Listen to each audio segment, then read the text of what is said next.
Chapter 347. P.S. Here's today's update.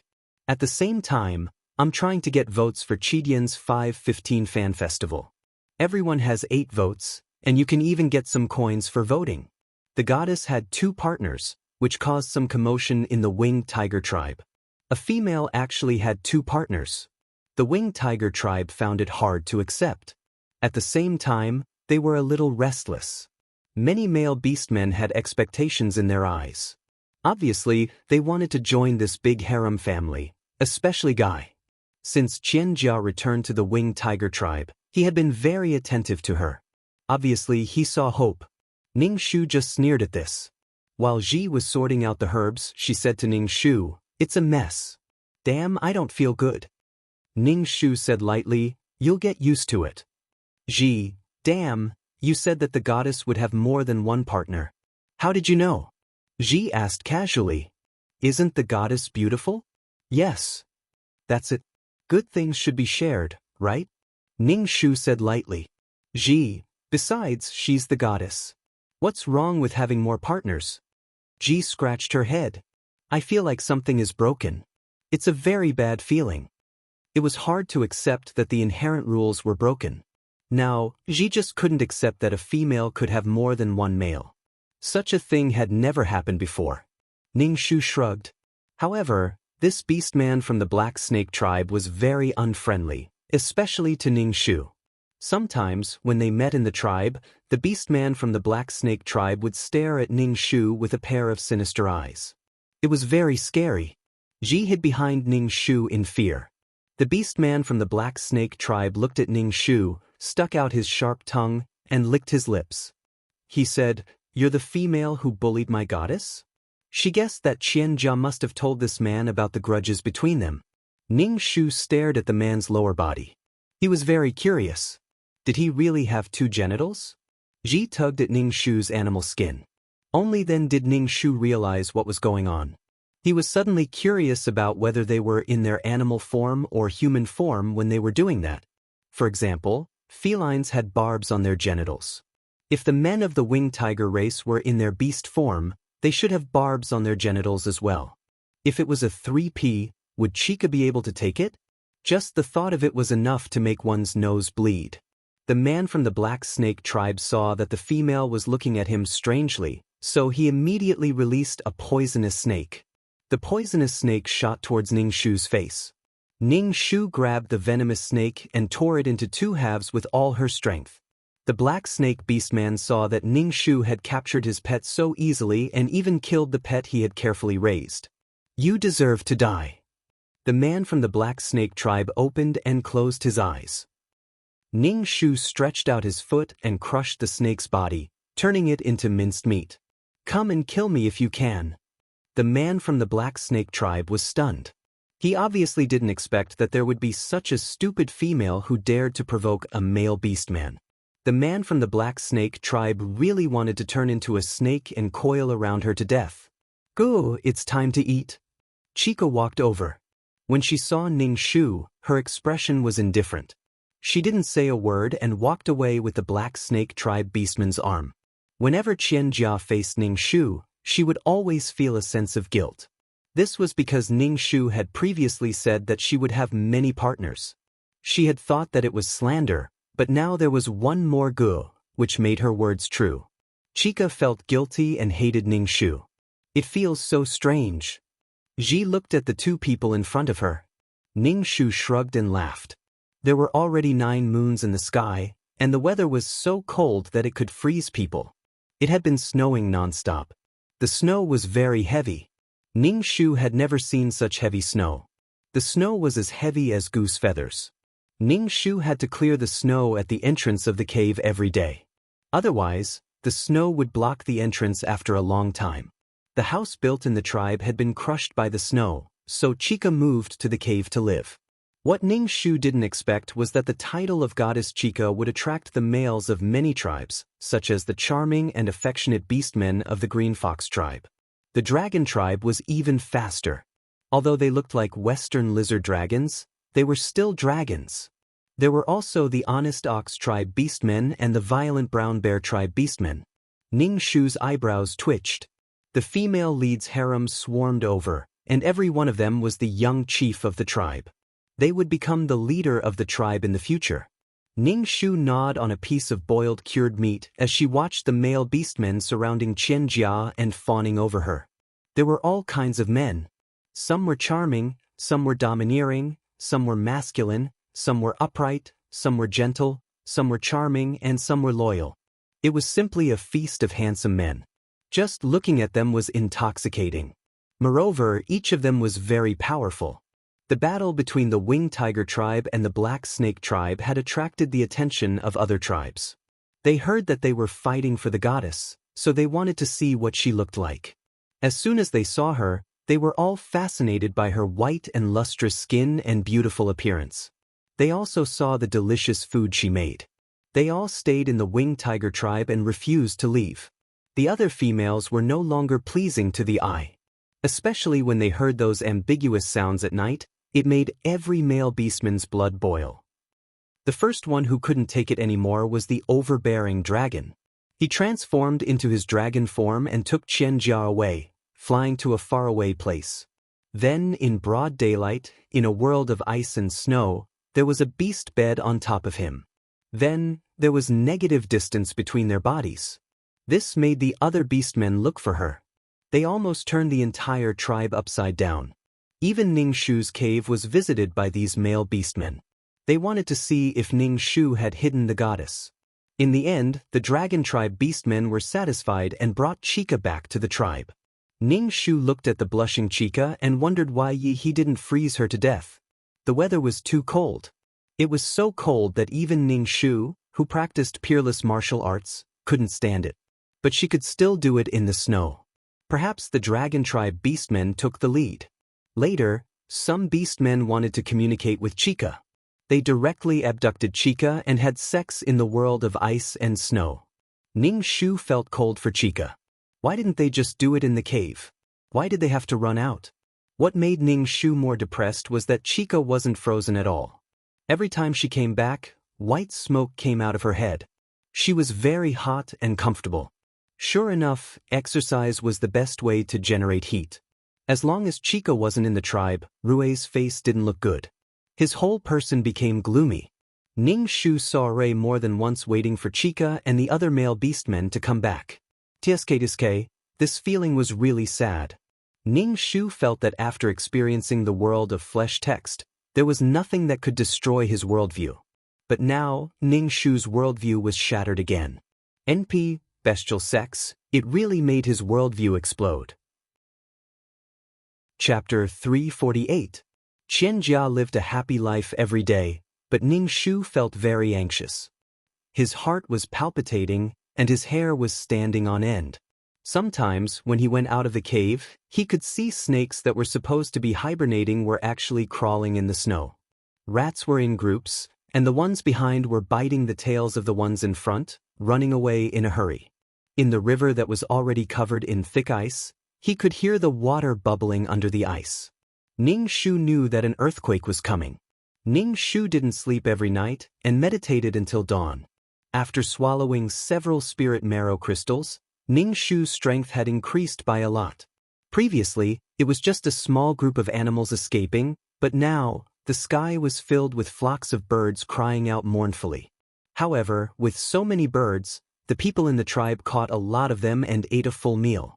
That feeling of danger was getting stronger, and Ning Shu's heart became even more irritable. At this time, the news of Qian Jia's pregnancy came, and it made Ning Shu's mouth twitch. He didn't know which tribe the child was born from. In fact, Ning Shu couldn't figure it out. Qian Jia, who came from the modern era, should be worshipping a pair for life, but how could she accept this kind of NP thing? Would she be able to love so many males? Perhaps Qian Jia loved the feeling of being surrounded by beautiful men.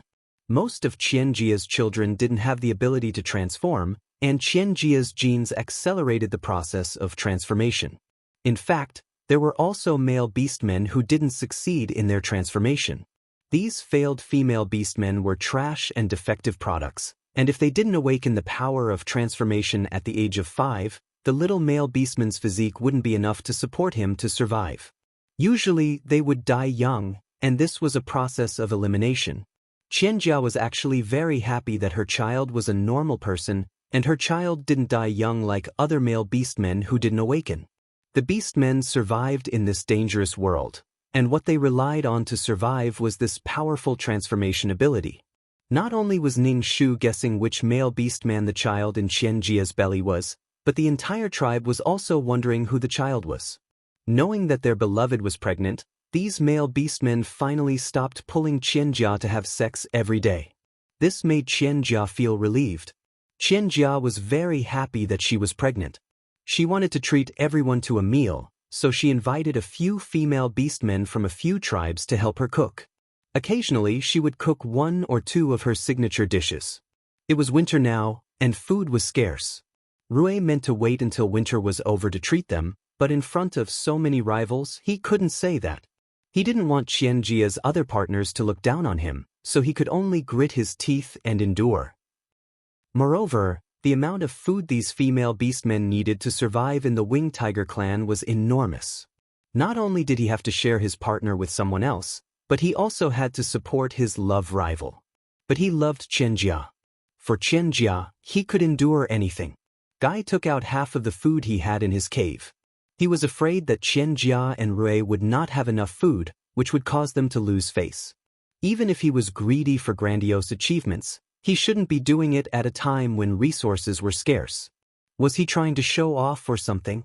And this time, Qianjia even invited Ning Shu to a meal, which made Ning Shu feel that he was showing off. Ning Shu didn't attend any banquet. He was busy and had to carry some important things with him. For example, he ground herbs into powder and sharpened wooden sticks on stones. When he had nothing to do, he sharpened bundles of wooden sticks, just to deal with the beasts that panicked because of the earthquake. When he was treating, he found out about the accident. Qianjia fell in the snow and was bleeding on the spot. Even the shamans couldn't do anything about it. The shamans hurried over and asked Ning Shu to take a look. Ning Shu was speechless. No, there was a risk in acting tough. Wasn't Qianjia holding a banquet just to show off that she was pregnant? At the same time, she wanted to gain the love of her partners. When Ning Shu went over, he saw Qianjia's partners surrounding her and letting her sleep on the snow. They were so anxious that their eyes were red. Qianjia was lying on the snow. The blood that flowed out dyed the snow red and steamed. Qianjia clutched her stomach and moaned. Ning Shu rolled his eyes and said, "Hurry up and carry her into the cave." Oh! The male beastmen reacted and went to carry Qianjia. Qianjia was hugged by several beastmen. They didn't let go and secretly competed with each other. This made Qianjia suffer. Her stomach felt like there was a knife stirring. Her body was cold and hot. "Ah, it hurts." Qianjia's voice was sharp and painful. The beastmen were frightened when they saw Qianjia's dying appearance. They let go of her and let Rui carry her in. Ning Shu followed into the cave and asked the shamans, "How is the goddess?" The shamans shook their heads. It seems that the baby in her stomach is gone. Ning Shu saw Qianjia's appearance and knew that she couldn't keep the baby. After being frozen in the snow for a while, the genes of beastmen and Qianjia were actually different. It was easy for her to have a miscarriage. For example, the genes of pigs and dogs wouldn't mix. They couldn't get pregnant. In essence, Qianjia and beastmen were actually 2 different species. What Ning Shu didn't expect was that Qianjia, who was so lucky, would have a miscarriage. "Go and see if you can use herbs to save the baby in the goddess' stomach," Ning Shu said. Ning Shu looked at Qianjia, who was in so much pain that she was sweating. "No." Hearing Ning Shu say no, Qianjia's partners looked at Ning Shu with warning and disgust. Qianjia's moans became softer and softer.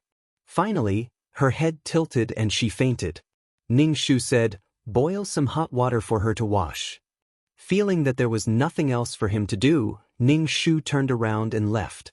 However, Ning Shu felt that Qianjia's miscarriage was a bit strange. In the plot, the Qian family had many children, both boys and girls. However, there was no mention of a miscarriage. Ning Shu looked at the dark and gloomy sky. His heart felt like it was being weighed down by a piece of lead. He knew that there would be a disaster, but the feeling of waiting for it to happen was really fucked up. He felt like he was waiting for death. It was better not to know. Fuck. Ji walked into the cave with a head full of snow. Ning Shu said, "Fuck, do you know how the goddess lost her baby? Someone pushed her?" Ning Shu guessed. "How did you know?" "Then guess who did it?"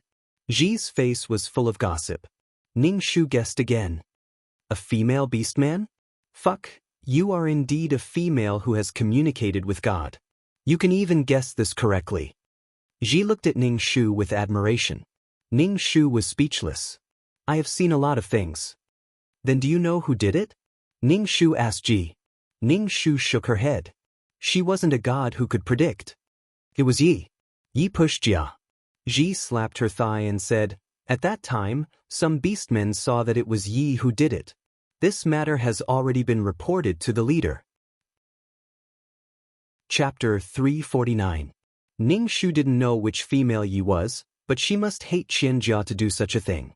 She actually pushed Qianjia down and caused her to miscarry. How much did she hate Qianjia? Even if Ning Shu and Qianjia were not on good terms, Ning Shu had never thought of doing anything to the child in Qianjia's belly. The baby should not be harmed, but killing an innocent child was something Ning Shu could not do. "But don't all the females in the tribe like the goddess?" Ning Shu said in surprise. Ji sighed and said, "Ye's partner doesn't treat her well." Ning Shu raised his eyebrows. He had a guess. If it was true, then it was really a bad account. Ye's partner always said that if he didn't become Ye's partner, he might become the goddess partner. So Ye's partner sometimes beat Yi. He also said that the goddess is good in all kinds of ways. She looks good and knows how to cook. Anyway, he just hates Yi. Ji sighed. Ning Shu sneered. Sure enough, it was the charm that caused the trouble. But men were really disgusting. They ate the food on the chopsticks, looked at the food in the bowl, and thought about the food in the pot. Qianjia was asking for trouble. She took in so many male orcs and let the male orcs in the tribe squeeze into her harem. If Qianjia only had Rui as her partner, would the other male orcs have such expectations? It was a self-inflicted disaster. Now the chief said that he wants to drive Yi out of the tribe. Being driven out of the tribe in such cold weather is also a death sentence. Ning Shu said, "Yi is so pitiful. After all, she did something wrong. She was too impulsive." Ning Shu said lightly, "You have to consider the consequences before doing anything. Even if you want to do something, you have to do it perfectly." The most disgusting thing was Ye's partner. Look at Qianjia. It was as if she wanted to turn a primitive society into a sex den. Things went too far. Qianjia's charm was simply terrifying. Her AX value was high. When Qianjia woke up, she knew that her child was gone, and it was killed by a female orc. At that time, she clamored to kill Yi to avenge her child. Qianjia dragged her pregnant body and held a Swiss Army knife in her hand. She was about to rush over and kill Yi. Yi knelt on the ritual square. Seeing Qianjia's face filled with hatred and the knife in her hand, his face turned pale and his body trembled. Qianjia's partners didn't stop her. It was just a female beastman. It was good to let their goddess vent her anger. As he did not want to offend the goddess, the leader of the Winged Tiger clan did not say anything. No one in the entire Winged Tiger clan spoke up for Yi. As the snowflakes swirled around, Chica felt as if her heart was being torn apart by a wild beast. Her first child was gone, and a lowly primitive female beastman had actually done such a thing to her. When Ning Shu arrived, he saw Qianjia stabbing the female beastman called Yi with a knife. Ning Shu bent down, grabbed a handful of snow, and threw it at Qianjia's wrist. The knife in Qianjia's hand was hit by the force of the snowball, and it stuck in the snow. Everyone looked at Ning Shu and Ji, who were walking towards them. The moment Guy saw Ning Shu, he immediately stood in front of Qianjia. Obviously, he was afraid that Ning Shu would hurt Qianjia. Ning Shu sneered and said, "Oh, look at you. Her real partner hasn't moved yet. You're just ridiculous. Don't forget, the goddess swore that she would never have anything with you in this life." Guy's face turned ugly, but he did not say anything. Qianjia's partners all looked at Ning Shu, and there was a vicious light in their eyes. Ning Shu walked over and pulled up Yi, who was kneeling in the snow. Yi looked at Ning Shu blankly. His legs were numb from kneeling, and he could not stand up. Ning Shu pulled Yi up and stuffed him into Ji's arms. He picked up the Swiss Army knife on the ground and looked around at the orcs. Fuck, what are you doing? Do you want to save her? Qian Jia looked at Ning Shu with disgust. Ning Shu played with the Swiss Army knife and blew on the blade. The blade made a slight sound, and it felt very sharp. He said coldly, "So many people bullying a powerless female orc. This is ridiculous. She made me lose my child. Why can't I take revenge?" Ning Shu roared, his body trembling. Rui came over and hugged Qian Jia's trembling body. Ning Shu's expression was very cold. He looked around the entire ritual square and looked at the powerful male orcs. He sneered. "You only saw Yi hurt you, but you didn't see the pain Yi suffered because of you, and the torture she suffered from her partner. Hey, which one is your partner?" Ning Shu asked Yi. Yi looked at Ning Shu blankly, and then pointed at a tall male orc. This female orc was very handsome. His expression was a bit ugly. Ning Shu sneered. The fickleness of men was buried deep in their bones. His partner was about to be killed by Qian Jia, but he did not say a word. He was probably still glad that he could get rid of this burden. Ning Shu threw the Swiss Army knife in his hand at the male orc. He was very fast. When the orc wanted to transform to avoid the knife, the flying knife stabbed deeply into his shoulder. His whole body was pushed a distance away by the force of the knife. Blood spurted out and sprinkled on the white snow, steaming. Everyone looked at Ning Shu blankly. Ning Shu clapped his hands and said calmly, "Since it's a trial, those who should be punished will be punished." Ning Shu turned to look at Qian Jia, who was trembling with anger, and said, "Because this male orc wants to be your partner, but he already has a partner, so his partner is a burden. Partners who should be supporting each other have become like this. What right do you have to take revenge so confidently? What right do you have?" But Qian Jia's body trembled even more. "Did I make the male orcs fall in love with me? They fell in love with me because of me. Their feelings were not strong enough. Should they blame me when something happens? Should I pay with my life with my child?" Ning Shu laughed, and his expression became even more indifferent. "Because of your greed, you have so many partners making these." Ning Shu pointed at the male orcs around them. "Making these male orcs want to be your partner. They all want to sleep with the goddess." Qian Jia had no principles, which was why such a thing had happened. Qian Jia had broken her goddess halo and made every male beastman want to do her. "Fuck, what if I have to kill her today to avenge my child? If you stop me, I will kill you." Qian Jia's expression was gloomy. "Do you know that I hate you very much? Very much. Is that so?" Ning Shu smiled calmly. "Actually, I hate you too. Although I don't know if you are a goddess, your arrival has caused the whole tribe to fall into chaos." Chapter 350. Alright, stop messing around. The chief looked at the two people arguing. Ning Shu said, "This female beastman killed the goddess's child. The goddess's child is the son of God. She should be punished by the goddess." Ning Shu rolled his eyes. "Fine, then we'll kill Ye's partner as well." "How can that be? Male beastmen need to hunt." The chief immediately retorted. "Then you should die? This is all Ye's fault." Ning Shu raised his ugly eyebrows and asked. The chief did not say a word. Ning Shu sneered. Because they were weak, they deserved to be bullied. Because they were weak, they deserved to die. Such an unprincipled tribe should be exterminated. Chief, if you lick the goddess's feet like this, let's see how much the goddess will give you. Ning Shu sneered coldly. For the sake of a goddess, a tribe had abandoned its people. Such a tribe should be exterminated.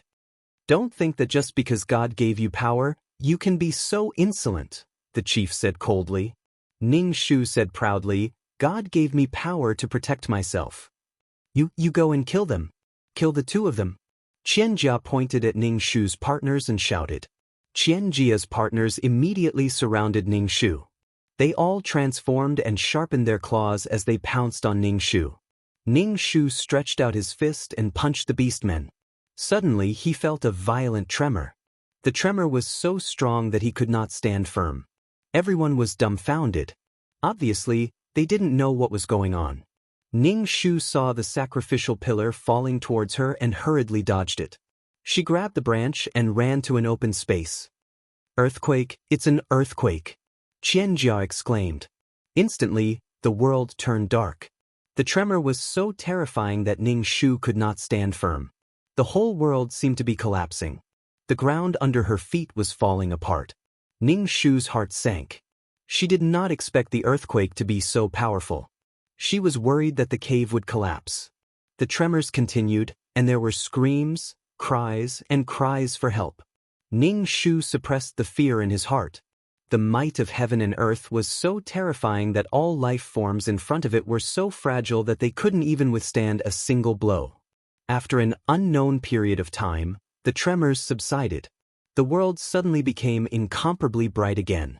There were actually 3 suns in the sky. The blazing light brought a trace of warmth to the cold winter. Everyone looked at each other in dismay.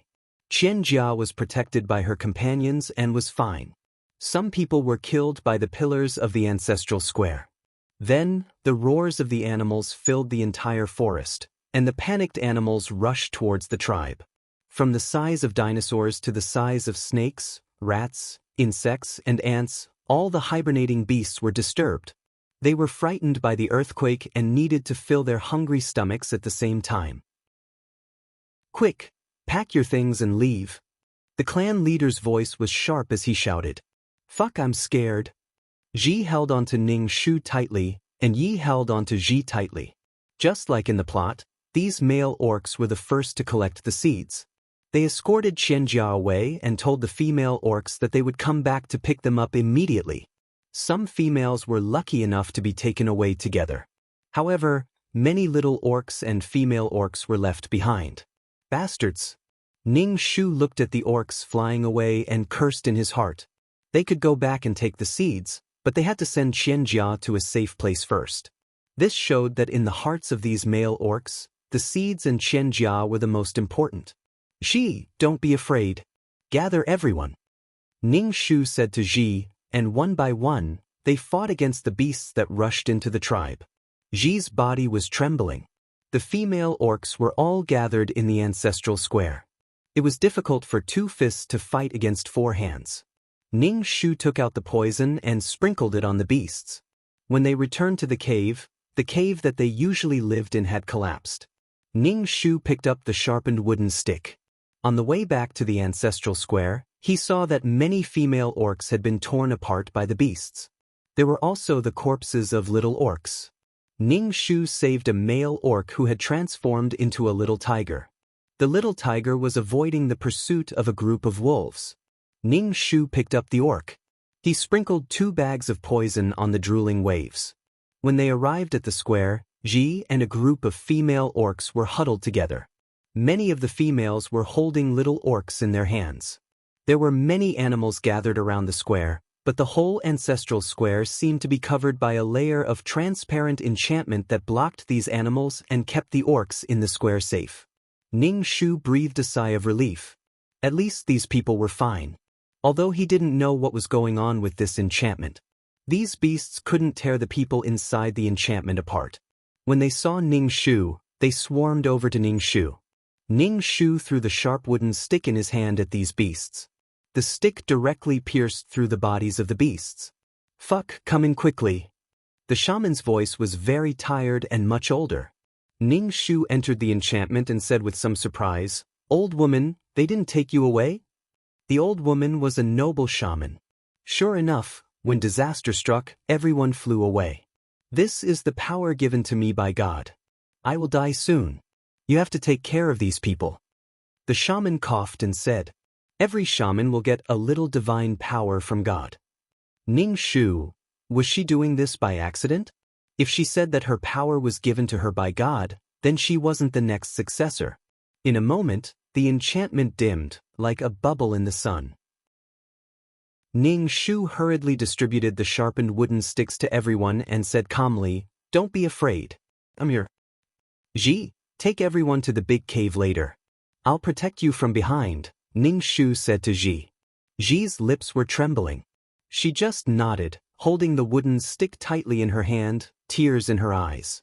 The other female orcs were in a worse situation than Ji. They were used to the protection of male orcs. Suddenly encountering such a situation, the female orcs didn't know what to do at all. The earth was still shaking. The intensity of the aftershocks made people unable to stand steadily. Ning Shu finally realized how difficult this task was. Fear was the most terrible thing, and there was also the unknown fate. With a bang, something like the enchantment broke. The shaman stuffed the god's stone in her hand into Ning Shu's hand.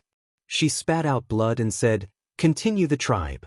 Ning Shu held the god's stone, which was a little hot because of the shaman's hand. He saw the shaman fall to the ground and her body turn into ashes. Ning Shu bit his lip. His throat was a little choked. Seeing the stone of 1,000 worlds on the sacrificial altar, he stuffed it into his pocket. Then he led a group of female orcs and little orcs toward the cave. Ji led the way, stumbling. Ning Shu was behind the team, holding a wooden stick stained with blood. His face and skin were stained with blood. His clear eyes stared at the beasts that were chasing them. Chapter 351. Warm blood splattered on the ground and dyed the white snow red. Ning Shu held a wooden stick in her hand and stabbed the wolf that pounced on her to death. On the way to the big cave, Ning Shu and the others encountered a pack of wolves, which surrounded them. Ning Shu's heart sank, but she remained calm and confronted the wolves. The original owner of the body had been killed by wolves. These beasts were cunning and cruel. Many of the female orcs in the team were scared to tears by such a horrible scene. They didn't even have the courage to fight with the wolves with wooden sticks. Ning Shu held the wooden stick tightly in her hand and said calmly, "I'm here. It'll be fine. These beasts want to kill us, but we can bite them to death." Ji, who was standing beside Ning Shu, said, "Yes, I'm not afraid at all." If it weren't for her trembling voice, Ning Shu wouldn't have thought that she was afraid. The wolves loved the children in the female orc's hands and wanted to drag the children away. "Hold the children tight," Ning Shu said coldly and stabbed a wolf that wanted to drag the children away. "If these beasts want to attack us, pick up the wooden stick in your hand. If we don't do anything, we'll be killed by these wolves. Then our bodies will be eaten by these waves," Ning Shu said in a low voice. The female orcs cried in a low voice. Ning Shu took the lead and stabbed the beasts crazily. The only thought in her mind was to survive. When enemies met on a narrow path, the brave would win. Ning Shu saw a little female orc being dragged away by a wolf from the corner of his eye. Her neck was bitten, and the little female orc stopped crying. She didn't even have time to kill the wolf before her child was killed by the wolf. Ning Shu bit his lips tightly. His heart ached, and he stabbed the wolf to death with the wooden stick. Ning Shu ate a spirit marrow crystal and used all of her strength. She smashed her staff on the wolf's head, causing Lang's head to explode. Ning Shu killed the wolves as if they were watermelons. "Come on, everyone. The wolf will be killed soon." Ji shouted when he saw Ning Shu's bravery. The wolves retreated in the end, dragging the orc's corpse with them. Ning Shu closed his eyes. They didn't try to snatch the beastmen's corpses because the wolves would eat the beastmen's corpses. Once the wolves were full, they wouldn't be in any danger for the time being. It was just that cruel. Ning Shu's arms were weak and trembling. "Let's go." Ning Shu saw that there were fewer orcs in the group, so he turned and walked towards the big cave. Ning Shu saw that some female beastmen couldn't run with little beastmen in their arms, so they carried one in each hand and carried one on their back. Ning Shu knew that he had strained his muscles. It wasn't easy to reach the big cave. Ning Shu thought that such a strong earthquake would cause the big cave to collapse. But fortunately, although it collapsed a little, it didn't completely collapse. Ning Shu settled all the orcs inside and said to Ji, "Take care of these people. I'll go back to the tribe." Ji looked at Ning Shu, whose face was covered in blood, and asked in a trembling voice, "Why are you going back?" "It's too dangerous." "Fuck, take a rest first." Ning Shu shook his head. "I'll go back and find the stone pot." Originally, there was a pool in the cave, but because of the earthquake, the water was turbid and couldn't be drunk at all. Moreover, there was another sun in the sky. She felt that the weather had changed, and the thick snow had begun to melt. There might be a drought later. Ning Shu had to prepare in advance and store enough water. Ning Shu went out of the cave and moved a big stone to block the entrance of the cave, leaving a gap for the people in the cave to breathe. Under the 3 suns, the whole world was in a state of extreme brightness, so bright that it was dazzling to the eyes. Ning Shu felt that his eyes were stinging after staying outside for a long time, so he quickly went back to the tribe. Ning Shu ran for a while, and his body became hot. He was not afraid of snow, but he was afraid of a drought. Without water, people would die. Ning Shu ran back to the tribe. The whole tribe was very dilapidated, and there was no sign of life. Stepping on the snow, Ning Shu walked around the whole tribe. If he saw a cave that hadn't collapsed, he would go in to see if there was anything that could hold water. He found a lot of stone pots, but there were also some broken clay pots. However, these clay pots were broken in the earthquake and were very fragile. Ning Shu carried the stone pot to the cave one trip at a time. Then he asked the female orcs in the cave to put clean snow in the stone pots to store more water. Ning Shu had a bad feeling. After the original owner died, he didn't know what happened in this world. After the disaster, there was a great plague, and there was another sun in the sky. It was simply a joke. Ji took the lead to respond to Ning Shu's decision. She held the snow in the stone pot with her hands and pressed it tightly with her hands. The other female orcs also began to get busy, and some younger female orcs were also helping. When the stone pots were filled with snow, the female orcs carried the stone pots into the cave. Ning Shu asked, "Who can make a stone pot? This little water is not enough." "I can make it." Yi stood up, but he didn't expect her to survive. "But it needs a special stone. I know where to find this kind of stone." Ning Shu nodded. "Take me there." Yi followed Ning Shu out of the cave. Ning Shu pushed the big stone hard and blocked the entrance of the cave. The stone used to make the stone pot was a kind of stone, but it didn't look like a stone. Ning Shu didn't know what it was. He collected a lot of stones, each of which was the size of a desk, and Ning Shu had to carry them back. Carrying them on his shoulder, Ning Shu felt that his legs were shaking, but he still carried them back with difficulty. Yi began to make the stone pot. Ning Shu had to go to the salt mine again to get some salt back. He needed to feed such a big family. It was not easy to be the president of the Women's Federation. After bringing back a whole basket of salt, Ning Shu started assigning tasks to the female beastmen, which was to look for firewood. It was best if they traveled in groups and didn't wander too far away. There might be danger. There were many beasts in the jungle. When the firewood was back, Ning Shu found that there was no way to make a fire. Did he really have to drill the wood to make a fire? Why was it so difficult to survive in the primitive society? He couldn't figure out why Qianjia was so comfortable. Then Ning Shu began to drill the wood to make a fire, but he didn't make a fire. The female orcs just looked at Ning Shu. Finally, the tiger cub used its claws to scratch the stone, splashing sparks and igniting the withered grass. Ning Shu was speechless. Please forgive her ignorance. She really didn't know that the claws could do this. After lighting the fire and looking at the dancing flames, the haze in everyone's hearts was dispelled. Ning Shu said to Ji, "Go hunting with me." Hunting? Ji was stunned, but she still followed Ning Shu out of the cave. Ning Shu blocked the entrance of the cave with a big stone and asked Ji, "Did you tell them about the bacon?" Ji shook her head. "You should tell them." "I didn't." Chapter 352. Hearing that Ji didn't tell anyone about the bacon, Ning Shu nodded with satisfaction and said to Ji, "Let's leave the bacon for now. Now we have to go hunting." Because of the earthquake, animals were very active. If they only ate bacon, they would run out sooner or later.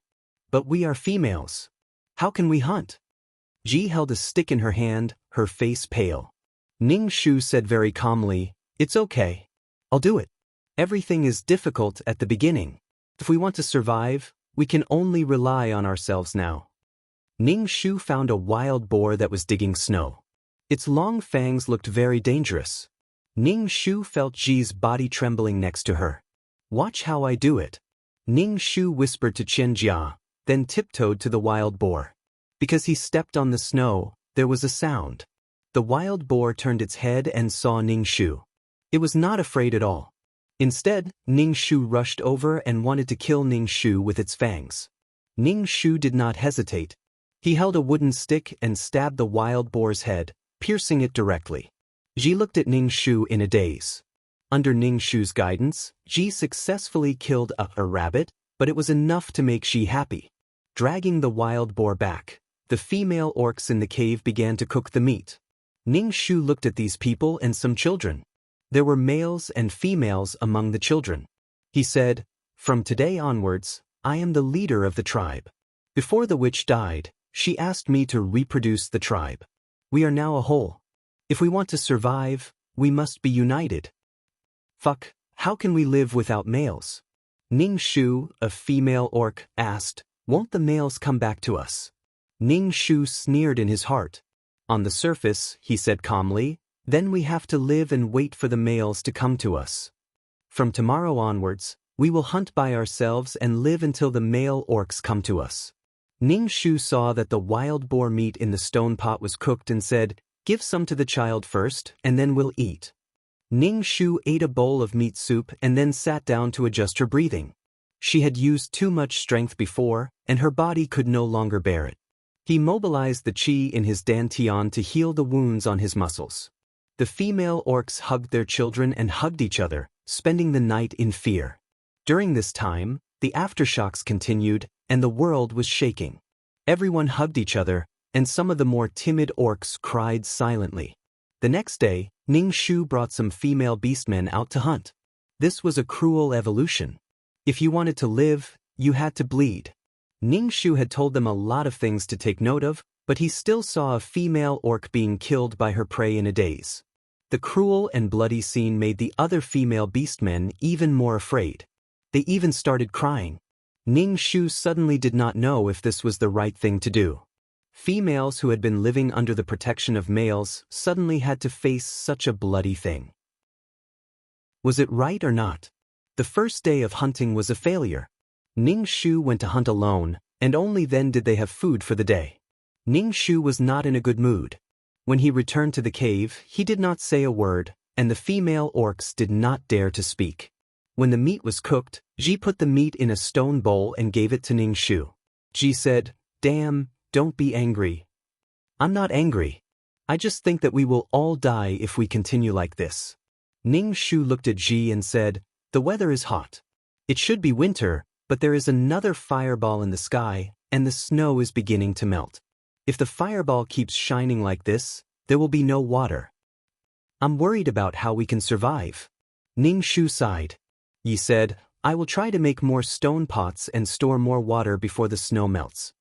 Ning Shu nodded and suddenly asked Yi, "Are you sad?" In fact, the earthquake had saved her life. Qian Jia was determined to kill her, and Ning Shu's 2 fists could not fight against 4 hands. He might not be able to save her. Yi smiled to Ning Shu, showing her big yellow teeth, and said, "I want to live now. I don't believe that the males will come back to pick us up." Phew, there was finally someone who understood. If he really cared, he should have taken her away. The other orcs all told Ning Shu that they would learn to hunt seriously. Ning Shu just sighed in his heart. It was easy to say, but it was not so easy to do. It was good enough that they were not chased by the prey. The weather was getting hotter and hotter. The thick snow was about to melt, and the snow water invaded the ground, and tender grass grew. Everything seemed to be thriving. It would be great if there were not 3 suns in the sky. When Ning Shu brought the female orcs to hunt, they would look for animals that were relatively docile. When they encountered dangerous animals, they would take a detour. However, with the terrible cooperation of a group of female orcs, they could kill an animal that looked like a water buffalo. They also had to rely on Ning Shu to use vines to pull the prey that wanted to run away. Every time they went out to hunt, Ning Shu would bring the male orcs and let them learn how to hunt. He would let them pounce on small rabbits to sharpen their teeth and claws. After a period of time, the number of female orcs decreased. Some died in the process of hunting. Some were injured and could only do small things in the cave. Ning Shu looked at the marks he made in the cave. It had been almost a month since the earthquake, and there were already 25 scratches on it. However, these female orcs were different from before. Previously, They were still hoping that the male orcs would come back to find them. However, after such a long time, they did not come to find them. The male orcs had wings, so it would not take long for them to come back.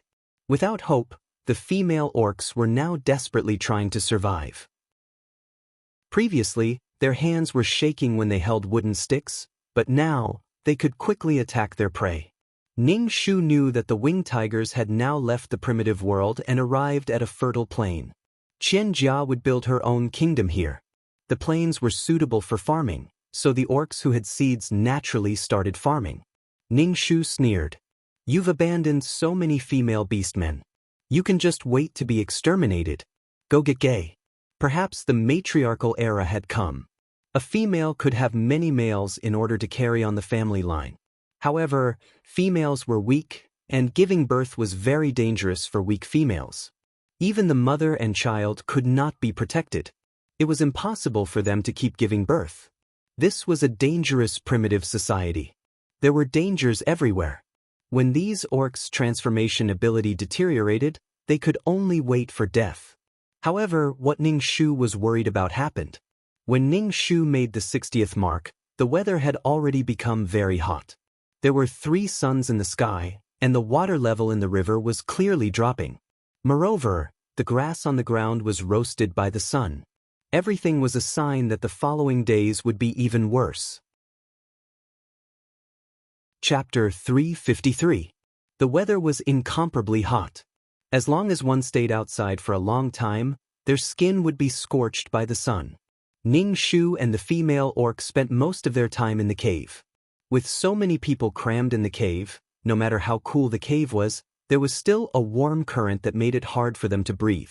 The water in the pool in the cave was also gradually decreasing. More and more water was being collected. The entire cave was filled with stone pots filled with water. Although there was so much water, Ning Shu was still worried. He didn't know how long the drought would last.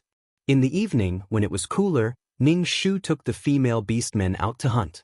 He knew that the current situation wasn't good. When the female beastmen killed their prey, they would collect the blood of their prey and put it in a stone bowl. Each of them would drink a mouthful to quench their thirst. Ning Shu wouldn't drink the blood no matter what. The smell made him want to vomit. But what made Ning Shu happy was that these female beastmen were now used to this kind of life. Perhaps it would be better to survive this dry season. Because of the drought, the animals couldn't find water and began to die. Some scavengers began to tear apart the smelly corpses that were covered in flies.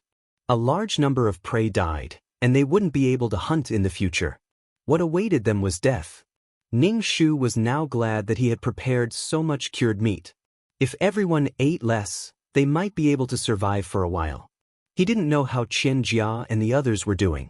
The plains were very far from here, but with Qian Jia's luck, even if it was a drought, she would be able to find a spring and dig out water.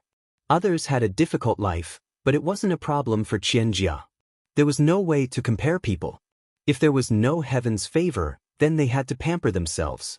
They had to work hard and tenaciously live. The cooked food was getting less and less. Everyone was only given a little.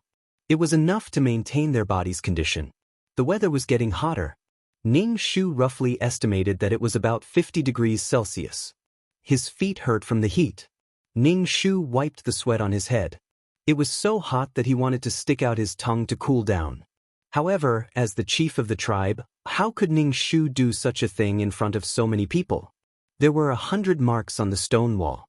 It had been 3 months, but no one knew when the temperature would drop.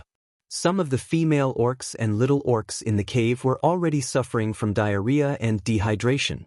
Ning Shu gave these sick orcs some prunella grass to boil water, hoping that it would be useful. Right now, everyone was fighting against the heavens. They were just waiting to see how long they could endure. Ning Shu even suspected that the so-called God wanted to exterminate all life in this world. With such a godly power, it was easy to take away a son. He probably didn't even remember this place. Everyone in this world was nothing but ants to him. Fuck, a female orc is dying. Ji walked over and told Ning Shu. Ning Shu went over to take a look. This female beastman was very thin and looked old. Her body was too weak.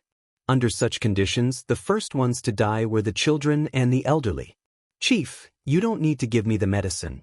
I won't live for long. Leave these herbs for the other orcs." The female orc lying on the ground said to Ning Shu. Her eyes were yellow and there was white saliva at the corner of her mouth. It seemed that she wouldn't live for long. Ning Shu scooped some water from a stone bowl for her to drink. After drinking the water, the female orc's complexion became much better, but she still died at night. Ning Shu sighed in his heart. He asked people to move the body out of the cave and dug a hole to bury the dead orc. Looking at these old, weak, sick and disabled people, Ning Shu doubted whether he could complete his task. He just endured it like this. To Ning Shu's relief, the little male orcs in the tribe were growing up and could cooperate to catch some prey. With these little male orcs, the tribe could continue. This team had completely broken away from the Winged Tiger clan and become a new tribe. Every new thing brought with it pain and joy. The future of the tribe depended on these little orcs. Every time Ning Shu went hunting, he would bring the little female orcs with him. To live in this cruel world, one must have skills and learn to hunt on their own. Since they couldn't transform, they had to use tools. There was no animal that couldn't be killed. Ning Shu really didn't want these little female orcs to follow the path of their predecessors. If they were abandoned by the male orcs, they could only wait for death. There was nothing that couldn't be done. It just depended on whether or not they were willing to do it. Ning Shu taught these female orcs how to hunt and use tools. It was just that the female orcs were weak and didn't have good physiques. Ning Shu wanted to teach these female orcs the ultimate martial arts. Even if they couldn't cultivate Qi Jin, they could at least protect themselves. 2333. I want to redeem the ultimate martial arts. How many points do I need? When she first got the secret book, she sold it to the system. The system only gave her 100 points. 2333 said calmly, 1,000 points. Ning Shu thought, fuck you. When I sold it to the system, it gave me 100 points. Now I want to buy it back, and it actually costs 1,000 points. Why don't you just rob me? Ning Shu almost jumped up. Fuck, the thing that originally belonged to her was sold to her for 900 points. She was young and ignorant. If she had known, she wouldn't have exchanged it with the system. Ning Shu held her breath and said, exchange. As long as this thing was hers, she had the right to use it. She could teach it to whoever she wanted. Sure enough, she still had to hold on to her own things. Ning Shu called the female orcs in front of her and taught them the ultimate martial arts. She didn't expect them to cultivate anything. She only hoped that the later generations would have better genes. Sure enough, these female orcs were all confused. They couldn't understand such a profound thing. Ning Shu only said that it was a gift from God to the tribe. Every female orc had to cultivate it. Ning Shu didn't plan to give it to the male orcs. They already had the powerful transformation ability. If they still wanted to cultivate the ultimate martial arts, they would be like the 3 suns in the sky. Ning Shu's original intention was to let the female orcs be stronger and not be restrained by the male orcs. Otherwise, they would die without the male orcs. When the female orcs heard that it was a gift from God, although they were confused, they still worked hard to cultivate it, although they didn't know what they were doing. Ning Shu gave the incantation to Ji and asked her to memorize it. He wanted to pass it down in the future. Ji couldn't understand these things, so she had to memorize them.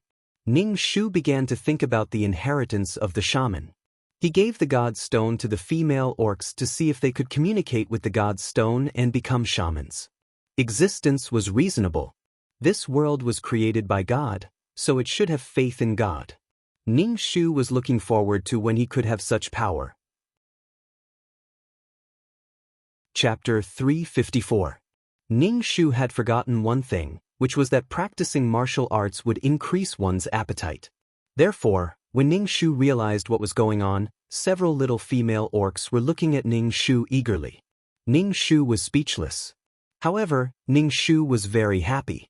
At least a few orcs were practicing martial arts, and they were all little female orcs. Everything in the tribe was developing in a good direction. Ning Shu went hunting under the strong sun. The whole world was filled with a rotten smell, and there were rotten animal remains everywhere. After running for a long time, Ning Shu finally found a bison, which was rolling in a puddle full of muddy water. Ning Shu carried a wooden stick and went to the bison. This water buffalo should be enough to eat for 2 days.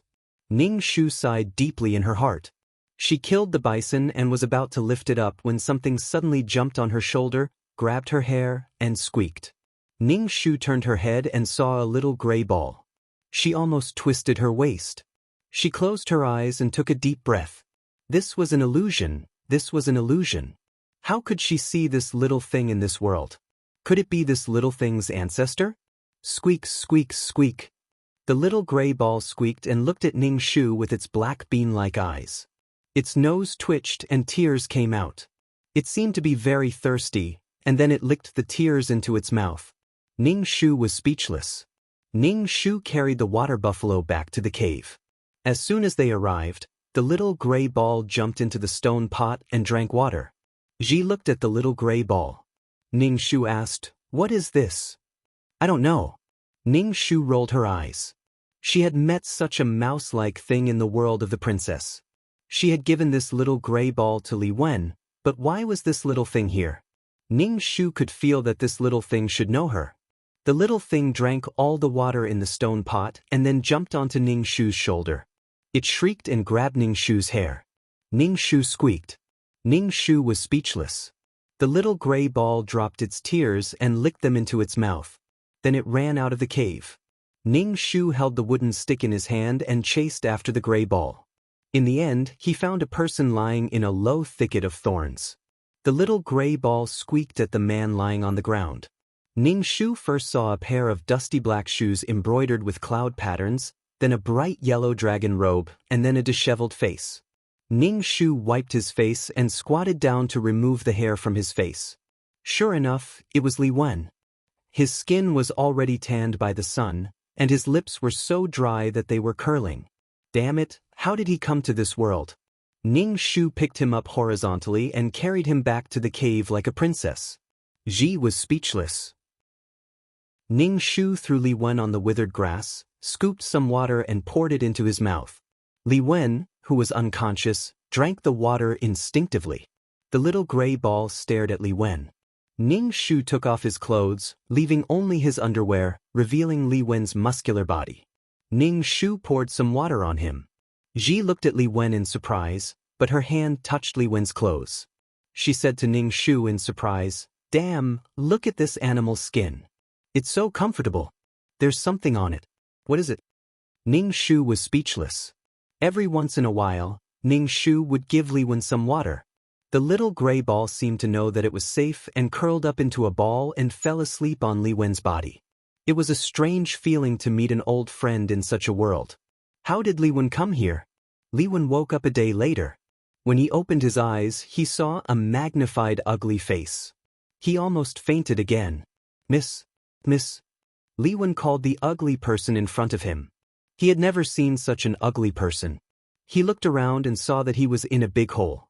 There were some ugly people around him, and there were even 1 or 2 little tigers biting his shoes. Ning Shu looked at Li Wen.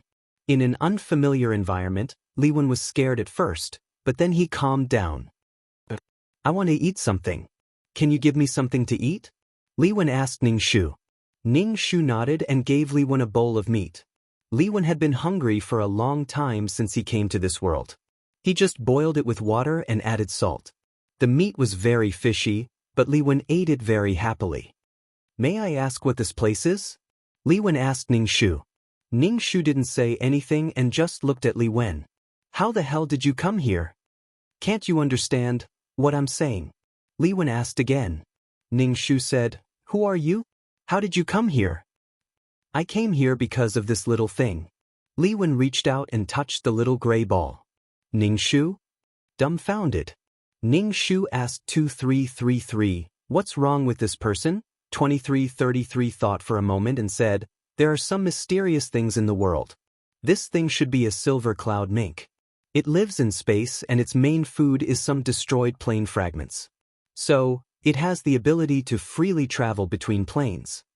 Ning Shu, 0. Ning Shu grabbed the little gray ball and looked at it. "It's so awesome? Ning Shu pulled open the little gray ball's hind legs.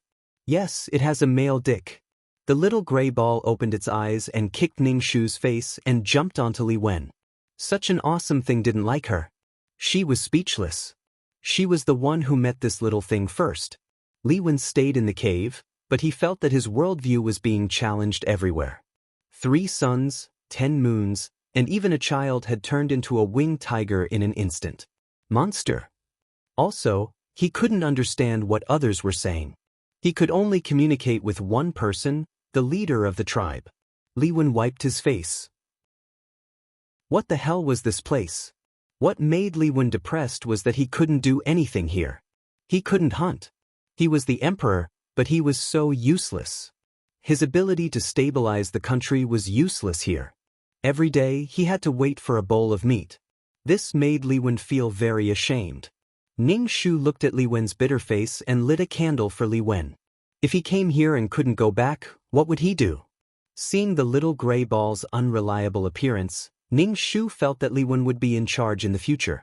What Ning Shu didn't expect was that Li Wen wanted to go hunting with the team. Ning Shu just looked at Li Wen with contempt.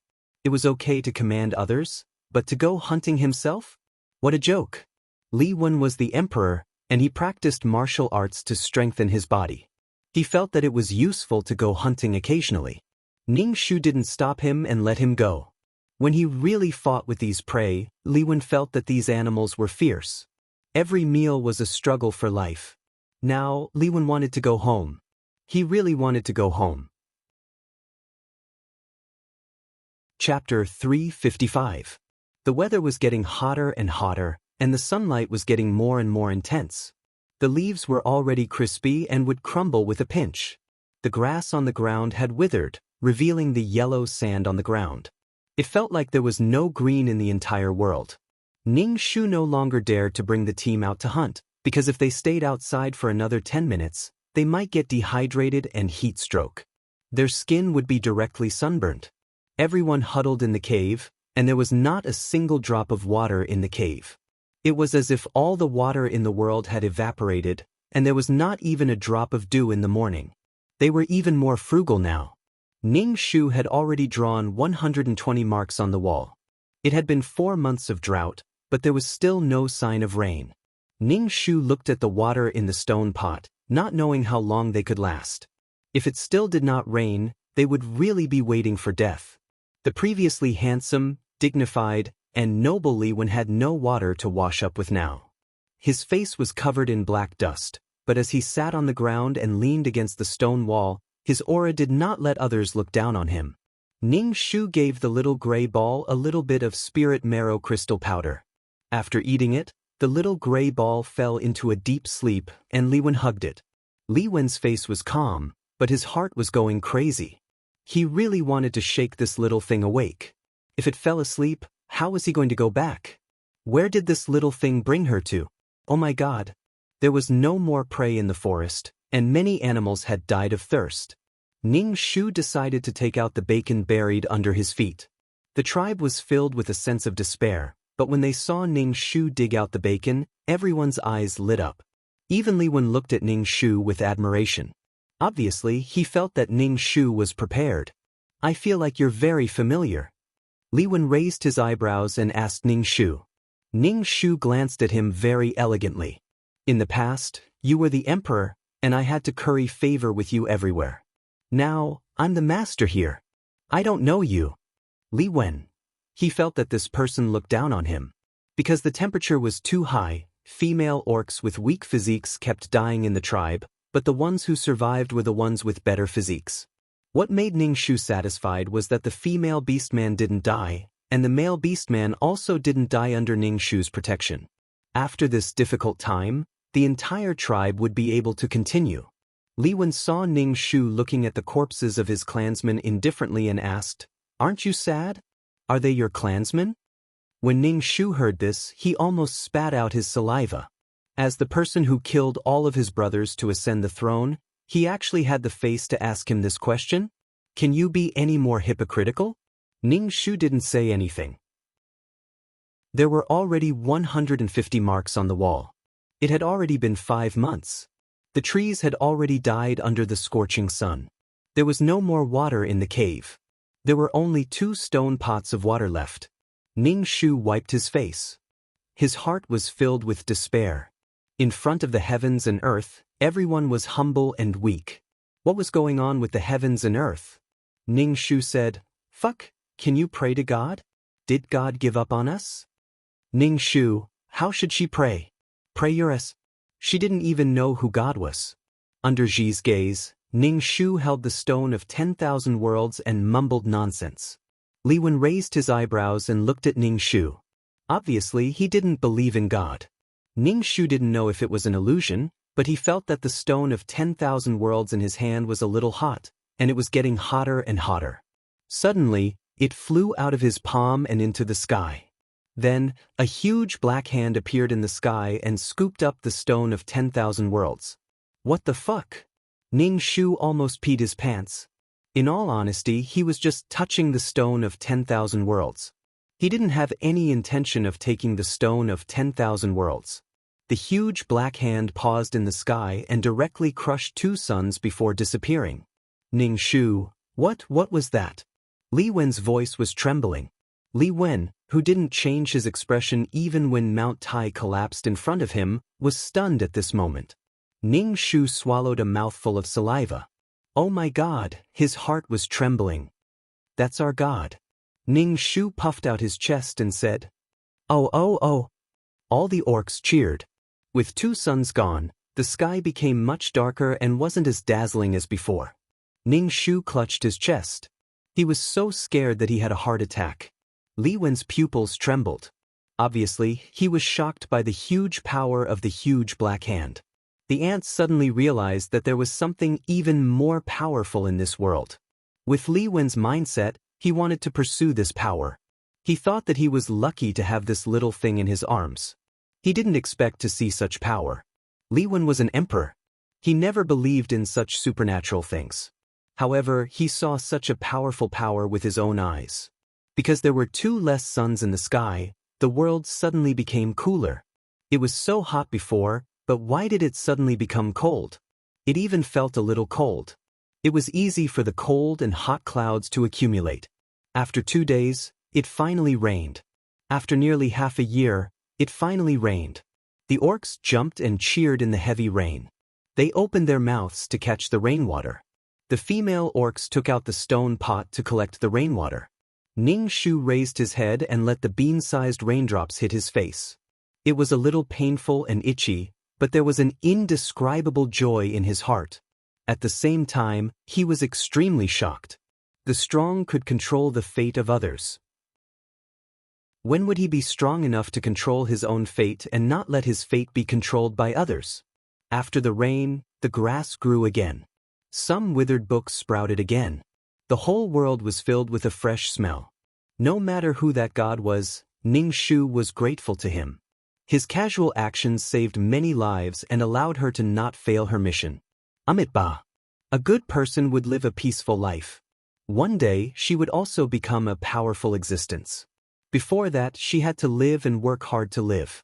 Ning Shu saw that Li Wen had been silent. His eyes were very bright, and there was a burning heat in them. The current Li Wen wasn't the same as the previous Li Wen. If the previous Li Wen defined himself as an emperor, then the current Li Wen didn't have such a feeling. He seemed to have a new goal. He felt that his entire person was sublimated. Your god seems to be very powerful. Li Wen suddenly said, "Does such a person really exist in the world?" Ning Shu nodded. God is omnipotent. God created this world. He is unbelievably powerful. After eating the spirit marrow crystal powder, the little gray ball woke up. It first jumped onto Ning Shu's shoulder. Ning Shu squeaked twice and then jumped back into Li Wen's arms. Ning Shu wanted to roll his eyes. He had given this guy such a good thing, but it was still indifferent to him. This little thing was only compatible with Li Wen. Chapter 356. Li Wen was about to leave. The day after the little gray ball woke up, she prepared to leave. Ning Shu really wanted to ask, "Can you return to the Great Yong Imperial Palace?" Could it be that the little gray ball could pinpoint the location of Transmigration? Li Wen suddenly said to Ning Shu, "The place I grew up in is completely different from here. This is for you." Li Wen pulled Ning Shu and placed a jade pendant with an azure dragon on it in Ning Shu's hand. "Thank you for saving me." Ning Shu looked at the jade pendant and grinned. "No need. You keep this kind of thing. It seems that this thing can't be eaten or drunk. I don't want it." Li Wen smiled indifferently. "That's true. I didn't think it through. Perhaps I will come and see you in the future." Ning Shu only nodded and didn't say anything. Meeting her this time was already considered lucky. Ning Shu didn't think that they would meet again in the future. Li Wen hugged the little gray ball. The little gray ball squeaked twice to Ning Shu, and then its fur quickly turned silver white. Its entire body was enveloped in an extremely complex halo. This halo enveloped Li Wen. Soon after, Li Wen's body disappeared into thin air. Ning Shu exhaled. Looking at the lush green forest, he felt great. It was good to be alive. Only by being alive could one feel the beauty of life. Even if life was difficult, one could feel the beauty of life. Ning Shu traveled through countless planes in order to survive and extend her life. She met many people in her life. The entire tribe was in order. There was no need for Ning Shu to command. Everyone knew what to do. Everything was developing in a good direction. She could be considered to have fulfilled the original owner's wish. Although some female beastmen died for various reasons, those who survived were braver and stronger. Ning Shu stretched. Suddenly, he wanted to go and see Qian Jia and their partners. In fact, Ning Shu wanted to know how the winged tigers who abandoned their females were doing.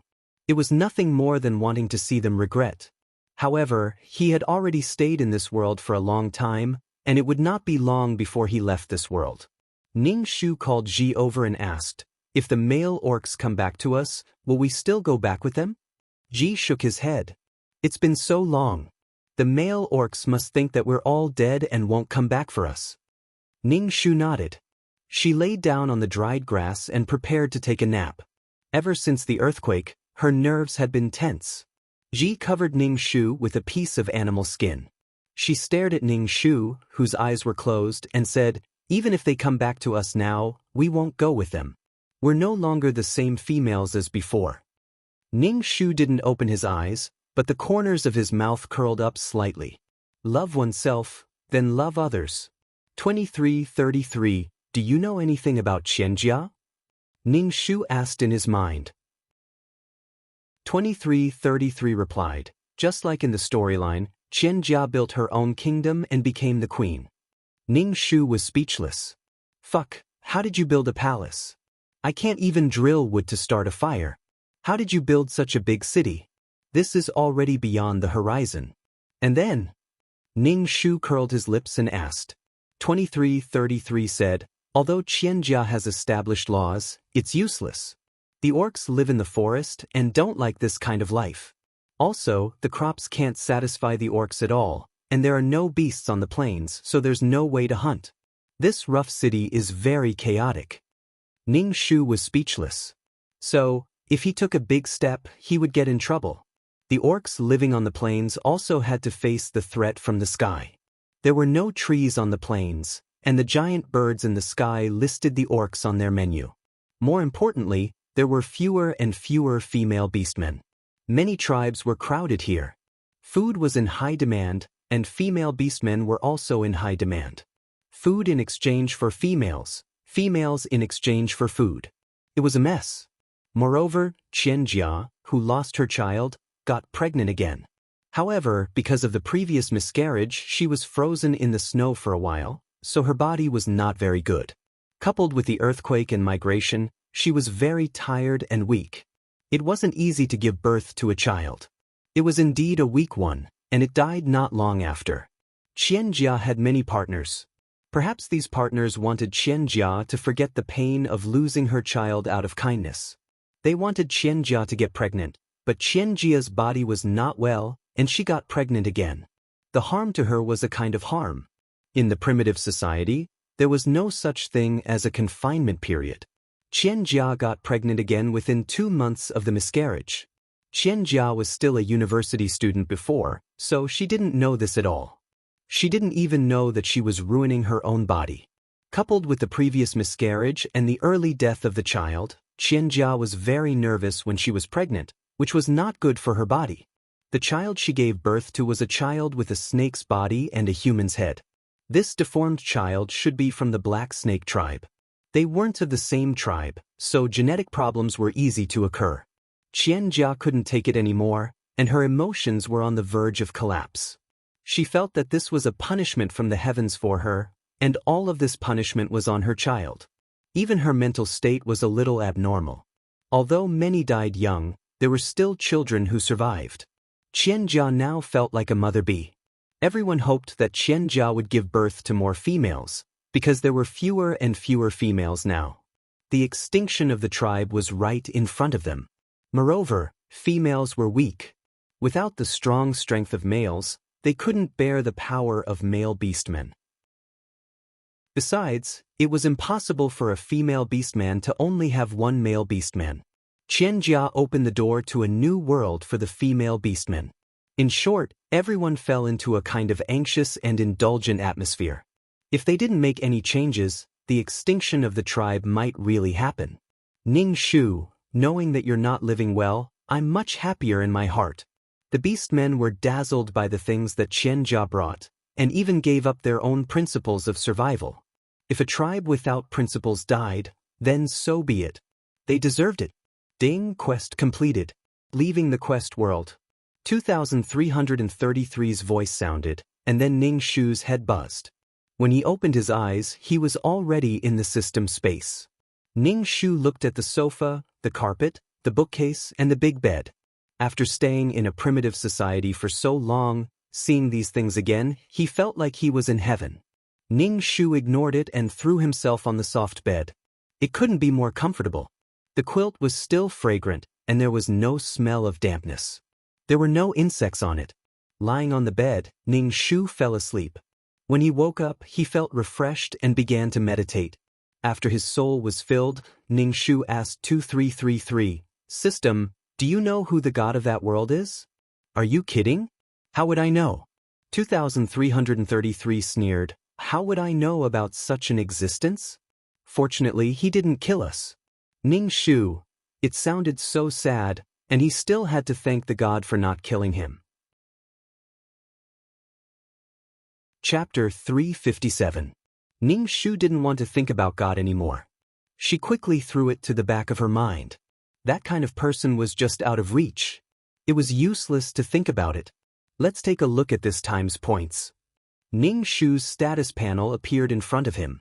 Number 23333. Name, Ning Shu, beginner quest taker. Age, 27. Experience, 100,000 70,000 soul, 200 HP, 60 wisdom, 85 charm, 3 luck, 34 spirit, 120 strength, 30 faith, 1 aptitude, 26 merit, 15-20 skills. 5th ring spear technique, trash fighting technique, peerless martial arts rookie. Honorary title, Goddess of War, Selfless Ancestor Aura, Mother of the World, Queen's Blessing, Model Worker, Qinshi's Blessing, Leader Aura, Grass's Blessing, Grass's Wish. 1. I don't want to die. 2. I want to save the female beastmen who were also abandoned. Quest completion, 100. Obtained 25 attribute points. Ning Shu looked at the rich rewards and felt relieved. This time, he obtained 70,000 experience, 20 merit points, the title of Selfless Ancestor, the Leader Aura, and 25 attribute points. Selfless Ancestor? This group of beastmen thought of her as their ancestor and worshipped her in the future. Why did she feel guilty? She wasn't selfless at all. She just wanted to complete the quest. What's with the faith? Ning Shu asked 2333. When creatures believe in you, it will produce faith? 2333 replied. Looking at the lonely bit of faith power, Ning Shu couldn't help but wonder who had contributed it. Primitive people were honest. They gave her so many things. Her hardships in primitive society were not in vain. She had to take care of a large group of female beastmen, take care of small beastmen, and worry about the future development of the tribe. She believed that when she returned, she would see a lively tribe. However, this time, Ning Shu once again saw the importance of strength. Without strength, she couldn't hunt, she couldn't store so much bacon, she couldn't defend against wild beasts when the earthquake came, and she couldn't hunt after that. Yes, things that can be resolved with force should be resolved with force first. Things that cannot be resolved with force should be resolved with wisdom. In short, martial strength was very important. Ning Shu generously added 15 points of her attribute points to martial strength, life points, and luck points. Serial number 23333. Name, Ning Shu, beginner mission taker. Age, 27 EXP, 100,000 70,000 soul value, 200 HP, 605 wisdom, 85 charm, 3 luck, 345 spiritual power, 120 combat power, 15 faith, 1 aptitude, 26 merit, 35 skills, 5th ring spear technique, trash fighting technique, peerless martial arts novice. Honorary title, Goddess of War, Selfless Ancestor Aura, Mother of the World, Queen's Blessing, Model Worker, Qinshi's Blessing, Leader Aura, Grass Blessing. After allocating the attribute points, Ning Shu opened the exchange shop and exchanged for fasting pills, water, and some basic medicine. She also exchanged for some antidote pills. These were all necessities for survival. Even if they were not needed in the mission, Ning Shu had to prepare them in advance. After the exchange, Ning Shu casually browsed the shop and saw that there were some things that could only be exchanged with faith, which cost tens of thousands of faith. Ning Shu saw that she had 1 point of faith power and silently closed the exchange store. This store was constantly reminding her that she was a poor person. Ning Shu was not in a hurry to enter the mission. Instead, she took out a book from the bookshelf and sat on the sofa to read. Of course, with Ning Shu's IQ, she could not read anything profound.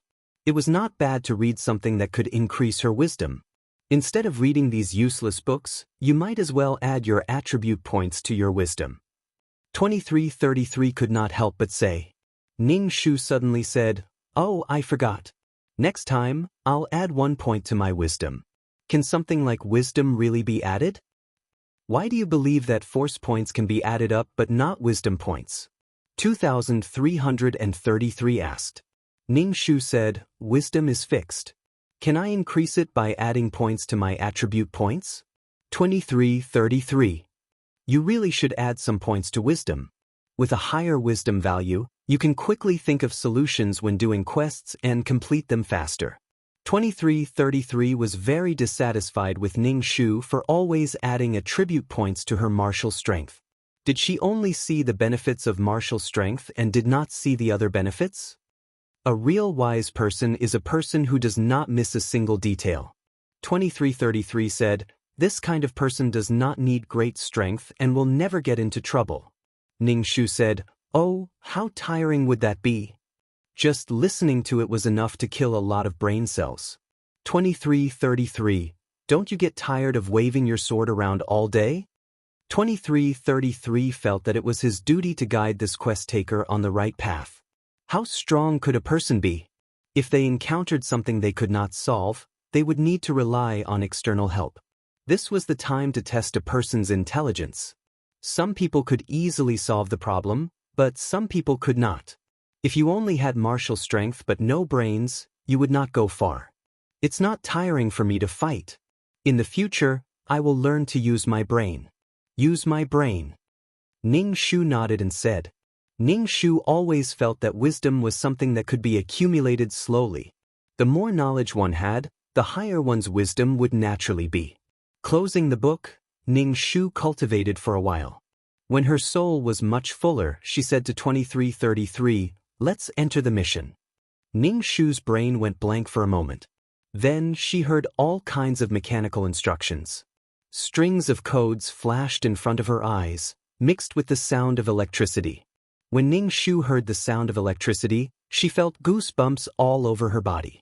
When she opened her eyes, she found herself in front of a valley. She was sitting on the ground, holding her ankle. Her ankle was slightly red and swollen, but Ning Shu did not feel any pain. Ning Shu touched her body from head to toe. She was wearing an elegant ancient costume and her hair was tied up with a hairband. Touching this body, Ning Shu felt that she really existed, but there was no heartbeat. This body also did not have the ability to breathe. Ning Shu could not help but take a few deep breaths. Breathing was no different from not breathing at all. She could not feel cold, heat, or pain. Other than her consciousness, there was nothing. What did she become this time? She looked around. This was a beautiful place. There was a river and trees. Every blade of grass and tree was very realistic. However, there was no sign of human habitation. A bird flew in front of Ning Shu. Ning Shu caught the bird, but the bird also had no breath. Chapter 358. For such a strange phenomenon, Ning Shu first chose to receive the plot. This was a holographic MMORPG world. The so-called holographic MMORPG was a very high-end gaming method. Through the gaming helmet or gaming chamber, the brain waves were reflected into the system. The simulation was very high, and it made the players feel as if they were in the real world. Ning Shu guessed that the technology outside the game world was very advanced. At least Ning Shu had never seen such high-end technology. And this body was an NPC. It should have been controlled by the system's intelligence, but under a coincidence, it had its own consciousness. The so-called NPC was a game character that was not controlled by the player. It was used to promote the development of the game story. For example, when the player entered a shop, the shop owner was an NPC. For example, Ning Shu, this NPC, sprained her foot and waited for the player to come and save the damsel in distress. She let the player go to the valley to pick herbs and defeat the beasts guarding the herbs. To put it bluntly, she let the player kill monsters, drop equipment, and gain experience. The original owner's consciousness was like a newborn baby. She did not understand anything. Fortunately, there was the main system's control, so she knew what to do. But compared to other NPCs, the original owner had emotions and felt lonely. The game entered the last review. The original owner's abnormality was not discovered. When the players continued to enter the whole world, the game became popular. The male lead of this world was a person with the ID Following Cool Breeze. He was the first person to enter the game and was also the first person the original owner met. This Following Cool Breeze was the first person to come to the original owner. The original owner was very surprised to see this person. According to the game's plot, she let Following Cool Breeze enter the valley to find herbs. The original owner was very curious about people. In order to be able to talk more with this person, she told Following Cool Breeze in detail what the herbs looked like, what the boss's weakness was, how its defense was, and so on. Following Cool Breeze remembered these, defeated the boss, got the herbs, and healed the original owner's foot. When Following Cool Breeze was about to leave, the original owner was very reluctant. She wanted Following Cool Breeze to come and play with her in the future. Following the Breeze felt that this NPC was really special. Out of a desire to verify, every time Following the Breeze wanted to farm monsters, he would look for the original owner. The original owner would tell Following the Breeze about the boss's HP, attack, defense, and how to farm monsters. Every time I tested it, the level of flowing with the breeze quickly increased, and I obtained a lot of top-quality equipment. These equipment were all money. Following the Breeze felt that this NPC should be a loophole in the system. Of course, Following the Breeze did not treat this NPC as a person at all. He just wanted to use this loophole in the system to clear more instance dungeons and get more equipment. Under the guidance of the original owner, Following the Breeze had played many hidden dungeons. These dungeons were not easy to be discovered by players, but Following the Breeze had obtained great benefits from these dungeons. Sui Qingfeng kept the top-tier equipment for himself and sold the equipment that he did not need. This allowed Sui Qingfeng to gain a lot of wealth. Blown by the Wind also gradually became a godly player and established a guild. In the entire server, he stood at the top of the pyramid. Blown by the Breeze knew that some of his things were obtained by relying on the original owner, this NPC. He also felt that this NPC was a little clingy, so he just coaxed her and asked the original owner not to tell these things to others. Of course, the original owner nodded and agreed. She developed a kind of dependence on Blown by the Breeze. Perhaps it was also mixed with love. After that, the original owner met so many players, but she could not forget Blown by the Breeze. Later, the original owner revealed more and more things. The abnormalities in the data were finally scanned by the game control system. The game staff finally erased the original owner's code and erased her as an NPC. Without this NPC, Blown by the Breeze could only sigh. At the same time, he also let out a sigh of relief. The existence of this NPC was actually a balm to Blown by the Breeze. As a godly player, if this NPC revealed the secret, what would others think of him? And now, he had obtained a lot of wealth in the game. This wealth could be exchanged for money in the real world. Of course, in this world of gratification and revenge, of course, there would also be love. Especially the love between a godly player and a game rookie, it was naturally beautiful. The original owner's wish, to be a dutiful NPC, so that Blown by the Breeze could not casually use her. So that Blown by the Breeze would not be able to survive here. Ning Shu nodded. Although Blown by the Breeze was strong, he could not climb so fast to become the #1 godly player in the whole server. An unshakable godly player. Wealth, glory, and beautiful love. This task was actually a bit difficult. After all, the male lead had luck on him. As an NPC, he could not be too biased towards the players. He could not be too against the players. If he harmed the interests of the game company, he would still be obliterated. But now, without her help, Blown by the Breeze could not climb so fast. Ning Shu sat on the ground. All kinds of codes and instructions flashed through his mind.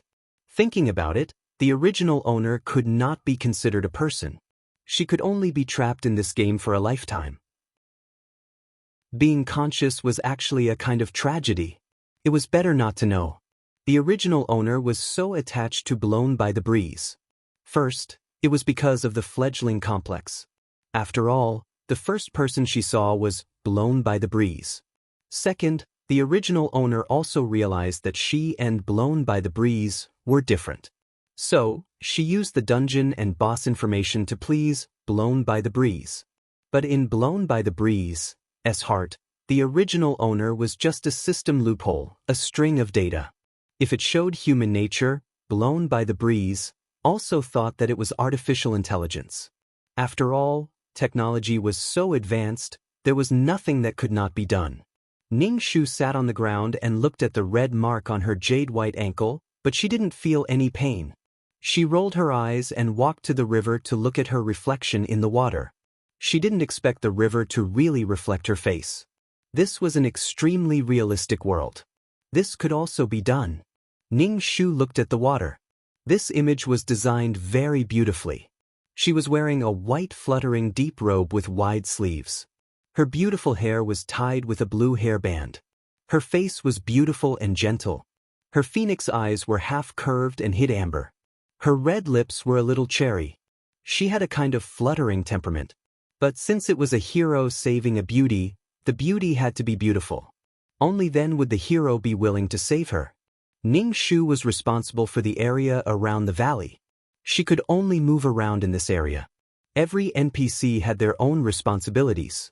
Now, Ning Shu was waiting for Blown by the Breeze to come. Ning Shu was really bored. She laid down on the grass and slept. Although she was an NPC, she still needed to sleep. What rested was her soul. After an unknown amount of time, a command sounded in her head. Ask the player in front of you for help. Ning Shu opened her eyes and saw a person standing in front of her.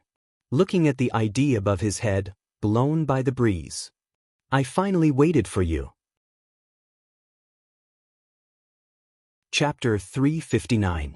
Following the cool breeze, was wearing a t-shirt and white pants. His entire person looked slender and elegant. His face was handsome and he didn't look very old. He was at most in his early 20s. In holographic online games, players could define their own appearance. They could choose the degree of similarity to their real body. It was estimated that Following the Cool Breeze had a very high degree of similarity. Looking at Following the Cool Breeze's level, it wasn't very high. He also didn't have any equipment on him. He was completely new to the game. Following the cool breeze, didn't think that there would be a woman lying here. She was dressed in ancient clothing. Following the cool breeze, knew that this should be a game NPC. It was just that when this woman opened her eyes, following the cool breeze, expressed that he was stunned.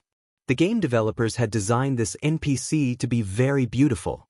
Ning Shu and following the cool breeze stared at each other.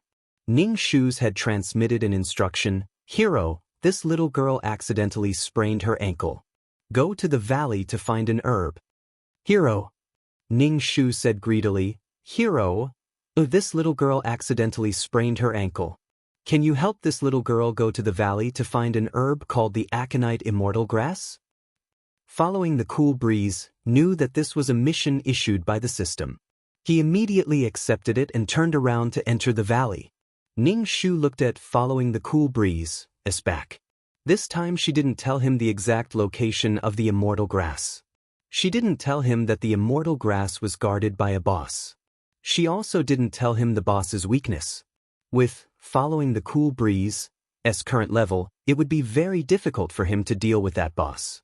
Ning Shu crossed his legs and waited for following the cool breeze to come out. Sure enough, not long after, following the cool breeze came out. Ning Shu looked at him. He had actually been killed by the boss and had actually lost 3 levels. His level wasn't high to begin with and now he had actually lost levels. Ning Shu was secretly pleased and asked, "Hero, you didn't bring back the immortal grass?" Following the breeze, did not make a sound. It was obvious that he was not in a good mood. After much difficulty, he finally found that thing called aconite immortal grass. Just as he was about to pick it, a large spider with coarse skin and thick flesh suddenly appeared. The spider silk that it spat out entangled him, making him unable to even retaliate. In order to increase the realism of the game, in order to let the players feel real, the game had set up sensory stimulation, especially pain. Every time blown by the wind, was clamped by the spider's poisonous claws, it would be very painful. It was extremely painful. At the same time, he was terrified. He was terrified that he was really going to die. With great difficulty, he managed to break free from the spider web and, blown with the wind, ran out. At this moment, when he heard this NPC ask him if he had picked the immortal grass, following the breeze suddenly felt his face burning. Even if the other party was just an NPC, following the breeze still felt embarrassed. Especially in front of such a beautiful woman. Following the breeze, wiped his face and said, "The boss guarding the stage is too strong." At this moment, a notification appeared in Ning Shu's mind. "Hero, it's okay. That 8-clawed poisonous spider is strong, but I believe that Hero will definitely pick the aconite immortal grass to save me. This little girl believes in Hero. Hero, you can definitely do it." Ning Shu, fuck, this line was really fucking disgusting. The corner of Ning Shu's mouth twitched. He looked at following the breeze and said, "You piece of trash, I told you to pick a grass but you can't even pick it." Following the breeze, this NPC was really ruthless. Women were all fickle. Even NPCs were designed with this kind of character. Following the breeze, felt that he had been humiliated and left in embarrassment. In the following time, Ning Shu received players who came to the valley to clear the dungeon, but none of them succeeded. The game had just been released not long ago, so the players' levels were generally not high. Furthermore, they did not have any skilled skills and did not have any good equipment. Moreover, this was considered an intermediate dungeon. That spider's battle strength was very strong, and the most important thing was that this spider had laid nest after nest of small spiders. When he was in danger, it would release an endless amount of small spiders. Ning Shu lived leisurely every day. He did not eat, breathe, or excrete. Ning Shu also wanted to practice some peerless martial arts, but in the end he gave up. This body was just a string of data, so he could not practice any peerless martial arts. This was the first time that he was so leisurely doing a quest. Ning Shu strolled around his surroundings and even found the immortal grass. Of course, he also saw the big spider. This big spider was very big as 2 desks. Its whole body was covered in black hair, and its swollen abdomen was full of spider silk. Its pair of pincers was also quite scary. The big spider did not see Ning Shu because it did not receive any instructions to attack. Even if Ning Shu picked the immortal grass, the big spider would not pay attention to Ning Shu. Ning Shu did not know how to pick this thing, so it was useless to her. She would not do anything that exceeded her limits. There were always players who came to this dungeon. Ning Shu followed the system's instructions and spoke very sweetly to these people to send themselves to death. Basically, those who entered would drop a level. Not long after, Following the Breeze came again. Following the Breeze came again. Ning Shu was not surprised at all. From a certain point of view, the original owner could be considered Following the Breeze's golden finger. This time, Following the Breeze did not come alone. He brought 3 people. It seemed like a group had come. He knew that he could not deal with the big spider alone, so he brought more people. Ning Shu looked at the IDs above their heads. A chrysanthemum facing the south, the wind blows my balls cold, and the monster is very strong, you go first. Ning Shu was speechless. What kind of names were these? However, these people would all be famous gods in the future. They were the companions of Following the Breeze. When they encountered large dungeons and strong monsters, these people would follow Following the Breeze to kill monsters. A chrysanthemum facing the south looked at Ning Shu and said, "Yo, this is the first time I've seen such a beautiful NPC. Every day in the beginner village, I would have come out if I knew earlier." Right now, most of the players were still wandering around the beginner village. The levels of the people brought by Following the Breeze were not very high.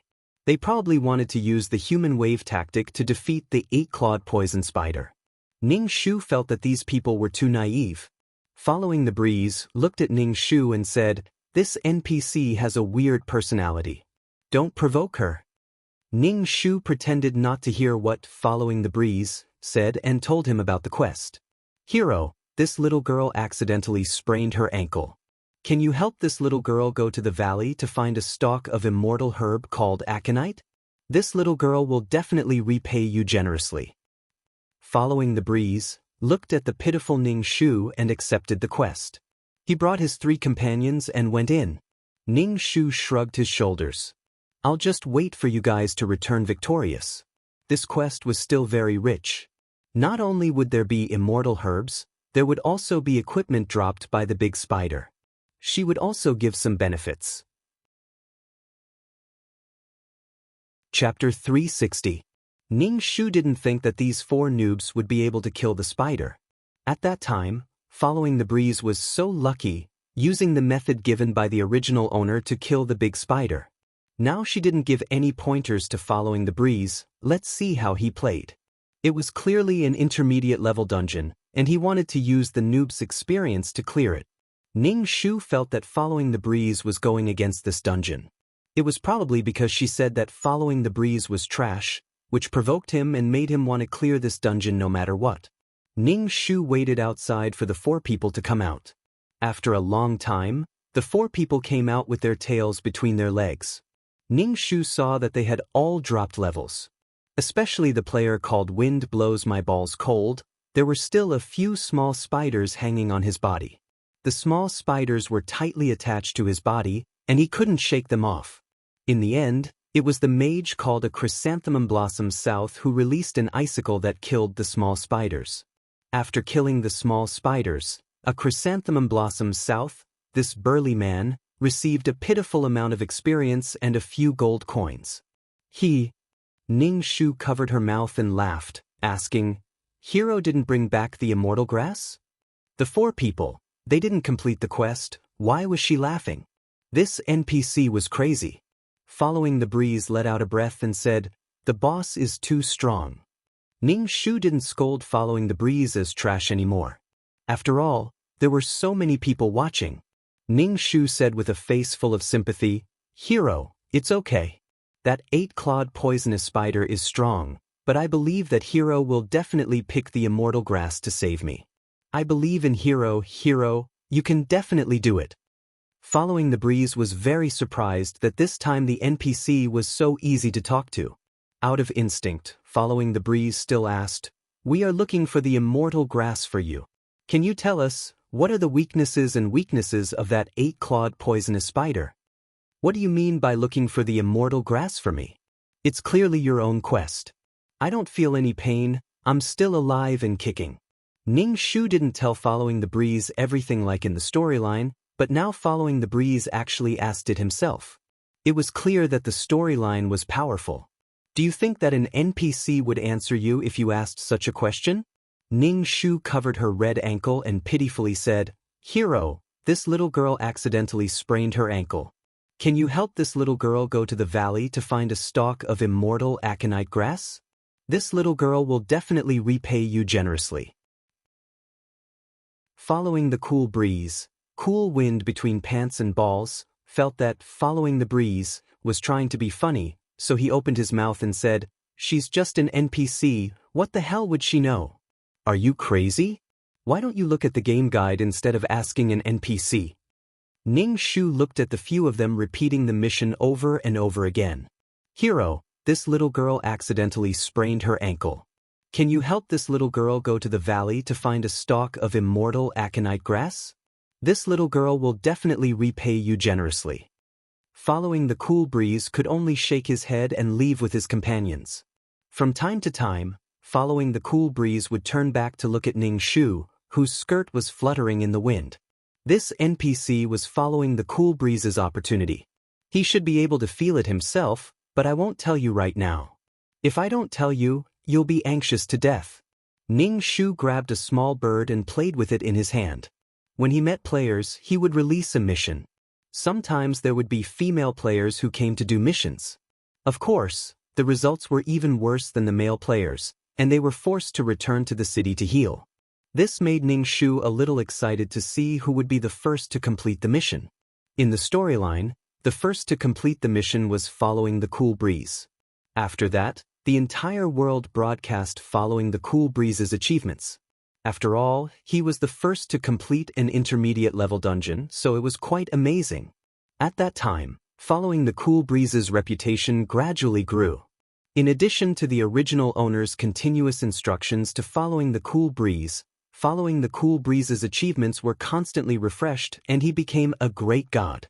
Later on, when the game became popular, Following the Cool Breeze also became a great god with a stable position. Following the Cool Breeze also did not casually complete dungeons. Only when they encountered the ultimate dungeon would the super boss form a team to farm monsters. He was a godlike existence. Just in the game, it allowed Following the Cool Breeze to earn a lot of money. In fact, this should be considered a prequel to the story. The beginning of the story was when a little noob met a great god. In fact, this was a little girl's fantasy story. But the original owner did not know that after she was killed, Following the Cool Breeze fell in love with a female priest player. However, Ning Shu also had her own things to do. That was, she liked coding. In her mind, there were constantly all kinds of data and codes flashing by. Ning Shu did not know if the original owner could see it. Ning Shu took a wooden stick and drew on the ground, writing out the codes in her mind. Then she asked 2333 to teach her what these were. If she learned these codes, she might be able to become a computer expert. If she was a hacker, it would be even better. She could hack into anyone's computer if she wanted to. The system lord was much more complicated than the game's programming. It looked down on this kind of programming that was full of loopholes. However, when Ning Shu asked, it still explained it to Ning Shu. Ning Shu learned these things. Although it was difficult to understand, she learned it every day. She understood that any kind of programming had loopholes. It was just that these loopholes could be big or small. Generally, it was not easy to find them. Ning Shu learned more and more enthusiastically. If she mastered this, she might be able to walk through the game without being killed. With something to focus on, Ning Shu did not pay much attention to Following the Cool Breeze. Instead, she focused more on coding. Every time she saw flowers and grass, Ning Shu felt that they were all codes. Strings of codes. Following the Cool Breeze came to accept the quest again. This time, he came alone. However, this time, his level had increased and he had some equipment on him. He looked completely different from his previous poor appearance. It was clear that he felt that he had the strength to kill the big spider. Following the cool breeze walked in front of Ning Shu. Before Ning Shu could call out for a hero, I limped and directly said, "I want to accept this quest." Ning Shu almost could not help but roll his eyes. He repeated the same lines again before letting Following the Cool Breeze accept the quest. Under Ning Shu's gaze, Following the Cool Breeze walked into the valley with his head held high. This time, Ning Shu secretly followed him. Following the Cool Breeze had already started fighting with the 8-clawed poison spider. This time, Following the Cool Breeze was much stronger than before. The dazzling sword in his hand had an extremely strong attack power, leaving scars on the 8-clawed poison spider's body. There was also a corrosive effect. Ning Shu furrowed his brows. Was he really going to let Following the Cool Breeze kill this guy? If he really did, then Following the Cool Breeze would be the first person to conquer this dungeon. How could that be? Chapter 361. The battle was very intense. Ning Shu saw that Following the Breeze had such a powerful and cool equipment. He did not know if this equipment was obtained by him or if it was bought with money. Ning Shu saw that the 8-clawed poisonous spider could not hold on any longer and had already released countless small spiders, densely attacking Following the Breeze. The sword in Following the Breeze, his hand drew a line of fire dragons, exterminating these small spiders. At the same time, these small spiders were all turned into gold coins and were kept by Following the Breeze. It looked like Following the Breeze really wanted to conquer this intermediate level dungeon. Ning Shu took a deep breath and looked at the 8-clawed poisonous spider that was about to be defeated. He wanted to use the shitty coding skills that he had just learned to change the 8-clawed poisonous spider's command code, giving this large spider the ability to heal itself. The large spider was now a series of codes in Ning Shu's eyes. Ning Shu had only adjusted the position of 2 of the characters. After adjusting the characters, Ning Shu looked forward to seeing the large spider heal itself. But what Ning Shu did not expect was that the large spider did not have the ability to heal itself. Instead, it became even bigger than before. It was about the size of a room and looked even more ferocious. Ning Shu was speechless. Could it be that she had adjusted the position wrongly? Following the Breeze was even more speechless than Ning Shu. Seeing that this strange eye was about to be destroyed by him, it suddenly showed its might and became so big. It simply made people's eyes fall out. Following the Breeze shook his head. The sword in his hand was obtained with great difficulty. It was a fire attribute sword. After obtaining this equipment, he came to this place where he had been humiliated many times. He did not know what he was thinking, but, Following the Breeze, was determined to conquer this dungeon. This feeling was very strong, so he came after obtaining this equipment. In the end, he still did not succeed. Following the Breeze turned around and left the valley. Ning Shu saw that Following the Breeze did not continue to fight and left. He ran out of the valley and waited for Following the Breeze at the entrance of the valley. When Ning Shu saw that he had come out, he covered his mouth and giggled. This made Following the Breeze's expression very ugly. He said that he had not completed the mission and turned to leave. After Cool Breeze left, Ning Shu hurriedly entered the valley. Looking at the huge spider, Ning Shu wanted to restore it to its original appearance. If the command code was too abnormal, it would be discovered by the main game system. Then, Ning Shu didn't even know what rune she had just changed. Now he was at a loss. As a last resort, Ning Shu could only ask for help. 2333 system. Where was I changing the code just now? 2333. With your level of skill, don't come out and show off. If you get popular, you'll get killed by the game developers. 2333 pointed out the position of the characters in the code. Ning Shu felt that he was stupid. He turned to 2333 and asked, "Is there any wisdom pill that can be consumed by humans in the system store? I can exchange for some in the future." "I'm sorry, there are only wisdom pills for animals." 2333 said faintly, "Every mission has a reward of attribute points. Just add the attribute points to your wisdom. Only when you use your brain do you realize how stupid you are." 2333 said disdainfully. Ning Shu changed the position of the characters in the code. Then, the house-sized spider returned to its original appearance. Ning Shu let out a sigh of relief. Ning Shu continued to study the code. Everything around him was made of code. Changing a character in the code turned a blade of grass into a tree. This feeling was too magical. On the other hand, following the breeze felt that something was wrong. The game guide did not mention that the spider would become bigger. Moreover, he had already seen that the spider had almost no health left. Following the breeze returned to the main city and informed his friends to form a group to clear this small valley. If they couldn't even clear this small valley, how could they dominate the game? Thus, when everyone had arrived, following the breeze came to the valley again.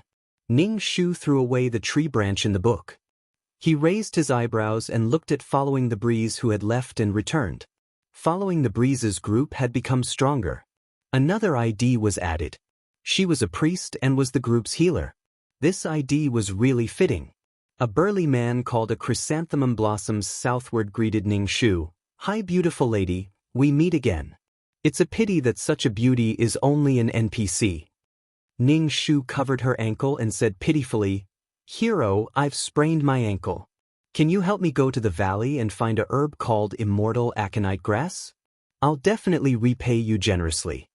Who knew how many times she had to say this sentence every day? Every time she met a player, she would say it. A chrysanthemum blossoms southward shook his head. "It's a pity for such a beauty." "Wind blows my balls cold," agreed. How good would it be if she was a beautiful player? As he said that, he touched following the breeze. "Don't you think so, boss?" Boss always comes to do this quest. I even suspect that boss has fallen in love with this NPC. A strong monster you go first also laughed out loud. Ning Shu was speechless. If it really was a senseless NPC, it would be fine if you guys teased her like this. Fuck, this NPC in front of you can hear you. This was the first time in his life that he had been teased. Ning Shu really wanted to kick their crotch. However, a long vine suddenly grew out of the leg of a strong monster you go first and tied him up. Everyone was at a loss for a moment, but following the breeze still cut off the vine. After cutting off the vine, following the breeze received a gold coin. A strong monster you go first immediately jumped up and asked, "Fuck, did you guys see the vine attack me just now? There wasn't this damn thing last time. How come there is this time?" A strong monster you go first looked around vigilantly. Following the breeze frowned. He felt that it was very strange. "Boss, are we still going to accept this quest?" A big breast big boss asked. Following the breeze asked, "Can you explain what happened just now? This kind of thing didn't happen in other dungeons. Why was there always so much trouble here?" Following the breeze looked at the beautiful NPC in front of him. He felt that this NPC was really different from the other dull NPCs. Could it be that this valley wasn't an intermediate dungeon, but an ultimate dungeon? Ning Shu smiled politely and said, "In the game world, any kind of danger can happen. It's just that you didn't trigger the storyline. If you did, there would be dungeons everywhere." Following the breeze's eyes lit up.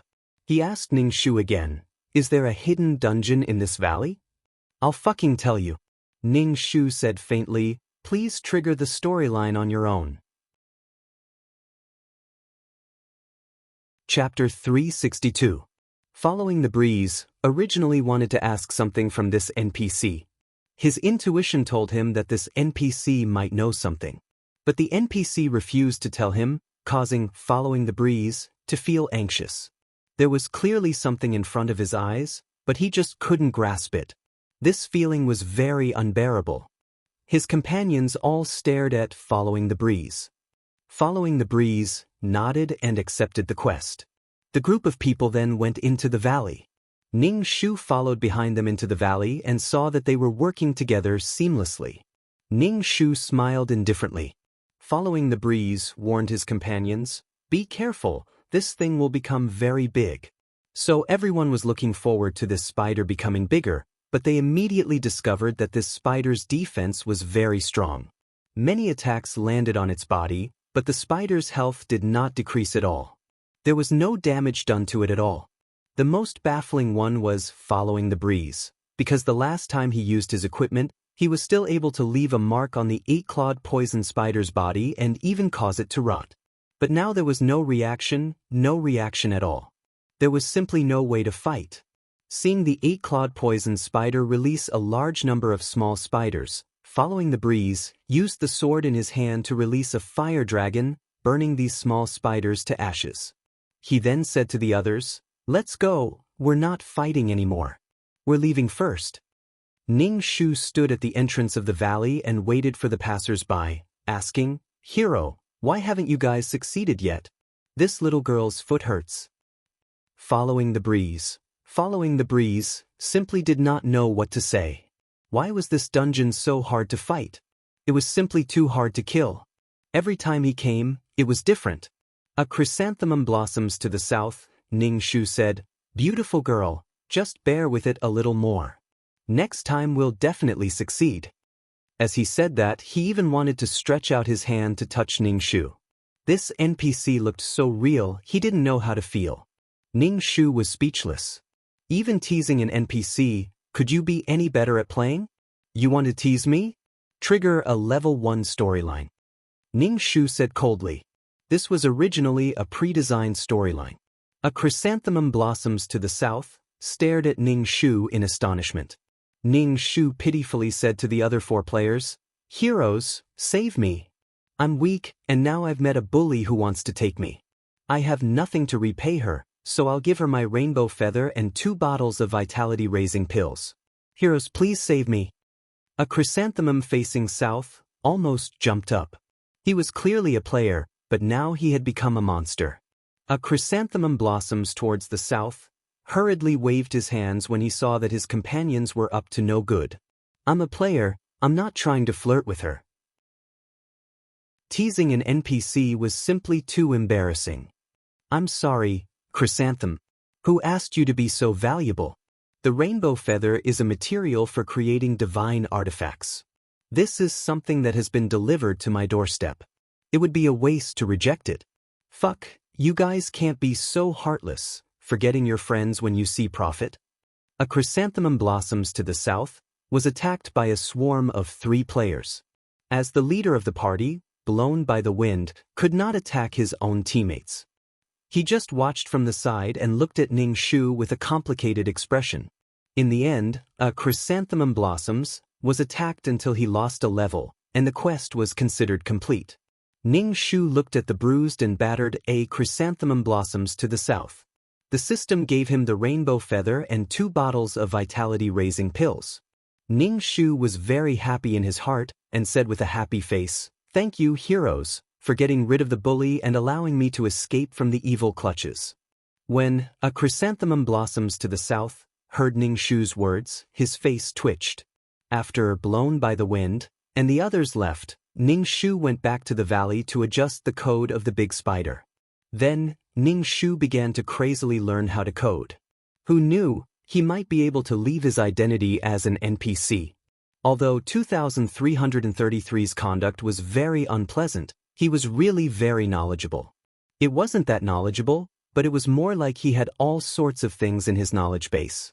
When he needed them, 2333 would be able to pull them out. Ning Shu used a tree branch to constantly write on the ground, constantly learning. However, this dungeon was finally conquered by someone. It was a male player with the ID, "This king is mighty." The World Channel released a message, congratulating "This king is mighty" for conquering the Spider Valley dungeon. When Blown by the Wind heard this news, he was shocked. The dungeon was so difficult, but this player named "This king is mighty" had actually conquered it. Furthermore, he had done it alone. Blown by the Wind went to find "This king is mighty," but he saw that "This king is mighty's" level was lower than his own. His stats were inferior to him in all aspects. They had formed a group to farm the monster, but they had not succeeded. However, this king is mighty had succeeded alone.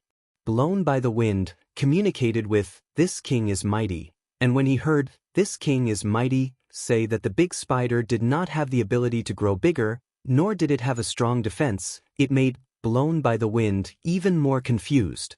Why was it that when he went to farm the monster, the big spider was so strong, But why was it so easy for him? Blown by the Wind felt that he had followed the game's guidelines correctly, but Blown by the Wind also knew that there was no need for them to target him.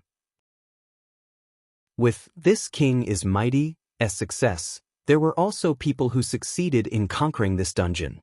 This made Blown by the Wind even more dissatisfied. At the same time, he felt that he had lost something. He had always valued this dungeon and wanted to be the first to conquer this dungeon. This was an indescribable feeling. In order to verify his thoughts, Blown by the Wind went to the valley again. He wanted to see if the spider was so easy to farm. If it was so easy, he would have taken down this dungeon long ago. When Ning Shu saw Blown by the Wind, he curled his lips, knowing that he would come. Blown by the Wind succeeded, easily killing the big spider and plucking the immortal grass, but it made his expression very ugly. How could it be so easy? Did the game's developers change the difficulty? Ning Shu looked at the angry Blown by the Wind coming out to turn in the quest and suppressed the joy in his heart, then watched Blown by the Wind leave. This was done on purpose by Ning Shu. Every time Blown by the Wind came to the dungeon, Ning Shu would increase the difficulty. Once Blown by the Wind left, Ning Shu would return it to the previous difficulty. When there were players who conquered this dungeon, Ning Shu would not use this dungeon to make things difficult for Blown by the Wind anymore. He did not want Blown by the Wind to be the first person to conquer this dungeon. This valley was the first step for Blown by the Wind to become famous. Now that Blown by the Wind had conquered this dungeon, there was no use at all. After all, there were still quite a few players who had conquered this dungeon. If there were more, it would not be strange. After Blown by the Wind conquered this dungeon, his few companions came over to conquer this dungeon. But this time, when they saw Ning Shu, they did not dare to speak nonsense anymore. After conquering the dungeon and getting their own things, they left. Chapter 363. After completing the Spider Valley Instance Dungeon, Following the Breeze became angrier the more he thought about it. He felt that he was being targeted. When he was killing monsters, the Instance Dungeon was difficult, but when other people were doing it, it was so easy. Following the Breeze directly questioned the game developer on the game forum. The content of the post was nothing more than the game developer casually changing the difficulty of the game. He also explained in detail the changes of the 8-clawed venomous spiders and the process of him defeating the monsters. Following the Breeze's post quickly became a popular post. To verify the authenticity of the post, many gamers came to the valley to see if it was true. Ning Shu, who was studying seriously, suddenly had to receive many gamers. They swarmed to the Instance Dungeon, which made Ning Shu feel puzzled. Ning Shu roughly knew what was going on from these gamers. They were here to test the large spider. She did not change the programming code of the 8-clawed venomous spiders. The large spider was very normal now. Even the game's main system could not detect any abnormalities. However, what Ning Shu did not expect was that Sui Qingfeng actually had such a reaction. Was he angry out of humiliation? Ning Shu did not know how Following the Breeze was feeling. If the instance dungeons were of the same difficulty, then it would be fine. However, it was different every time. It was simply toying with him. The gamers who came to test felt that everything was normal. However, the gamer who posted the post swore solemnly as if it was true. Many players were looking down on Following the Breeze and replied to Following the Breeze in the post. Opposite is my grandson. After personal verification, what the OP said did not happen. The OP must have seen a ghost. I sympathize, peasant. The OP must be suffering from paranoia. Noon. What? My dear is right. Pretty name. What is the OP thinking when he posted this? Could it be that the game developer fell in love with you and used this method to attract your attention? Although a few of Following the Breeze's buddies supported him, he was still drowned out. The posts were one-sided and had been verified, so most players felt that Following the Breeze was just a person who was trying to attract attention and scam people to reply to his posts. Using such an obvious lie to deceive people, wasn't that just playing to the gallery? What kind of person was she in real life? Following the Breeze looked at these replies and was about to explode in anger. These people had no idea what was going on. Several members of Following the Breeze looked at each other. A chrysanthemum blossoms to the south, comforted, Following the Breeze. Boss, we naturally believe in you, but what's the use of us believing in you? Everyone thinks that there's nothing wrong. Very Strong Monsters, you go first also said, luckily, there was only one dungeon that had a problem. Don't talk about that dungeon anymore. Let's go to other dungeons. Blown by the Wind rubbed his forehead. There was an inexplicable anger in his heart. Even he himself did not know where this anger came from. In short, he was very angry. Yu Rong Big Breast said, Boss, don't worry about it. Don't worry about that dungeon anymore. There's been a new dungeon recently. I heard that the equipment of the monsters this time is pretty good. We can earn a lot. Blown by the Wind could only nod his head. He kept feeling that there was something that he had forgotten. The popularity of Blown by the Wind's post did not decrease. It alarmed the game officials. In order to show fairness, the game officials rescanned all the data of the Spider Valley dungeon and concluded that everything was normal. They announced the results of this announcement.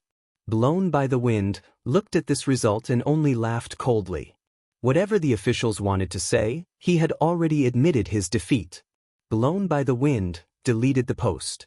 However, the dungeon owners kept an eye on it. The game capsule cached the dungeon so that there would be evidence.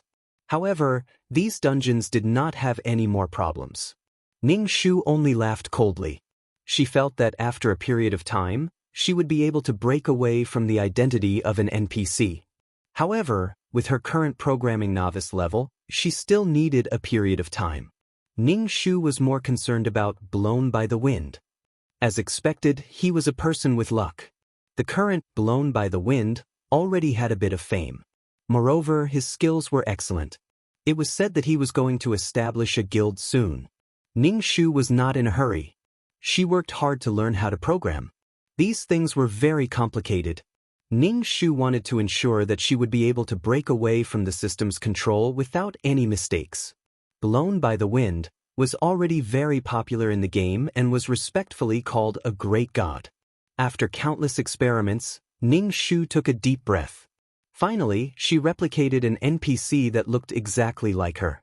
This NPC was connected to the main system and would replace her to complete the commands of the main system. Actually, this NPC was a real NPC. It would meticulously complete the commands issued by the main system. And Ning Shu would be able to break away from the main system. Ning Shu registered a player account for herself. Her ID was Kneel and Worship this palace. Then, Ning Shu used the identity of a player to wander around the game.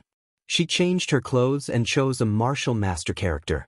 She held a large knife and chopped monsters. She felt very refreshed. Ning Shu started a life of unlimited dungeons. This allowed Ning Shu's level to soar. Ning Shu did not think of using the programming code to cheat. After all, she was now an honest player. Walking in the night for a long time would lead to bumping into ghosts. So Ning Shu did not think of cheating at all. Killing monsters that had no life but a string of data felt very refreshed. She obtained a lot of good equipment. In a large-scale dungeon, Ning Shu and Blown by the Wind met. When Ning Shu saw Blown by the Wind, she pulled out the large knife on her back and shouted, "You thief, eat my knife." Then, without caring about anything else, she chopped towards Blown by the Wind. Blown by the Wind was first stunned. Then he saw a woman rushing towards him. She was simply crazy. Blown by the Wind avoided Ning Shu's attack. He was not going to fight with a woman. Moreover, he did not even know this person with the ID, Kneel and Worship this palace. Ning Shu did not care about Blown by the Wind dodging. She continued to rush towards him. She was determined to fight with Blown by the Wind. "You're crazy. If you continue to be like this, don't blame me for being rough." Blown by the Wind coldly snorted. He held a cool sword in his hand and confronted Ning Shu. Ning Shu opened his mouth and sneered, "I want to take revenge for my sister. You're a beast who plays with other people's feelings." Blown by the Wind, crazy. "Boss, who did you play with?" A chrysanthemum blossoms to the south, asked, blown by the wind. He then looked towards Ning Shu, such a beautiful woman. Can't we talk things out? Why fight and kill? Listen to chrysanthemum brother. If there's anything, let's sit down and talk. Chapter 364. Ning Shu felt that the guy with the ID, a chrysanthemum blossoms towards the south, was the most wretched. He looked at him and said, "You guys are jackals of the same tribe. You're someone who even flirts with NPCs. I don't dare to sit with you." A chrysanthemum blossoms towards the south. This was simply a black history. A chrysanthemum blossoms towards the south, wiped his face and his face twitched. The other team members who originally wanted to support their boss, upon seeing this scene, suddenly fell silent. Following the breeze, looked at the pestering Ning Shu and said, "I don't know the sister you're talking about. Did you get the wrong person?" Ning Shu shook his head and said, "Even if you turned into ashes, I'd still recognize you. Because of you, my sister is living a life worse than death. Yet you're free and unfettered in the game. I'm going to enforce justice on behalf of the heavens." Following the breeze, was baffled. When did he cheat a girl's feelings? Following the breeze, sneered and said, "If you want to use this kind of method to attract my attention, this kind of method makes me feel disgusted. Why don't you tell me your sister's name? You don't need to use such a disgusting name to get close to me." Ning Shu, could it be that the current following the breeze was so famous that all the female players were throwing themselves at him? Anai Pingson, abbreviated as NPC. Never heard of her. Following the breeze, said expressionlessly. Ning Shu sneered and said, "Of course you don't remember. My sister was heartbroken for you and you actually don't remember her. You really are heartless." Following the breeze, expression was very impatient. Someone suddenly appeared and said that he cheated a girl's feelings. How could he be happy? He directly waved the sword in his hand and wanted to destroy this noisy and annoying girl in front of him. Ning Shu chuckled a couple of times. While blocking Sui Qingfeng's sword, she coldly said, "See, you're angry out of humiliation. You deceived my sister's feelings and even used her to achieve your own goals.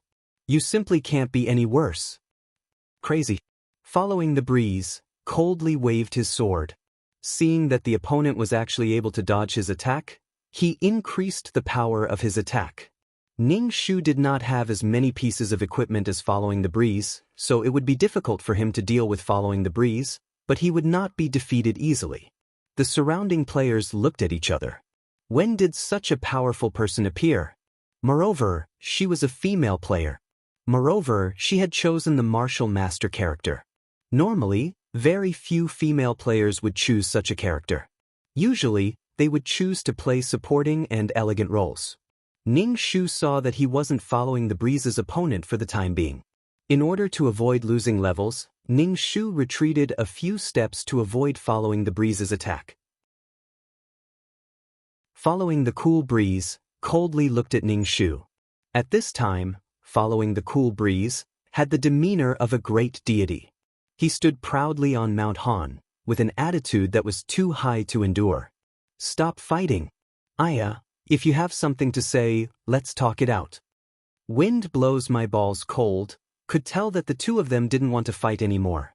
Kneel and worship this queen was slightly weaker than blown by the wind, but the boss didn't want to bear the reputation of not being gentlemanly and bullying female players. Ning Shu arrogantly said, "I'll let you off this time. I'm here to clear an instance dungeon." Following the cool breeze, didn't say anything. He just coldly laughed. What the hell was he laughing at? His fake smile was really ugly. He really thought that he had some style. Pretentious. "Beauty, you're also here to clear this instance dungeon. Why don't we form a team? The monsters this time are very strong. I see that your strength isn't weak. Join us and we can resolve our grudges. Let's laugh and forget our grudges." A chrysanthemum blossoms southward, said to Ning Shu. A pair of lecherous eyes were still looking at Ning Shu's face. Ning Shu really wanted to dig out his eyeballs. Her current appearance was already completely different from an NPC. At most, she could be considered to have a delicate and pretty face. She was already like this, Yet this guy was still like this. No wonder even NPCs wanted to take liberties with people.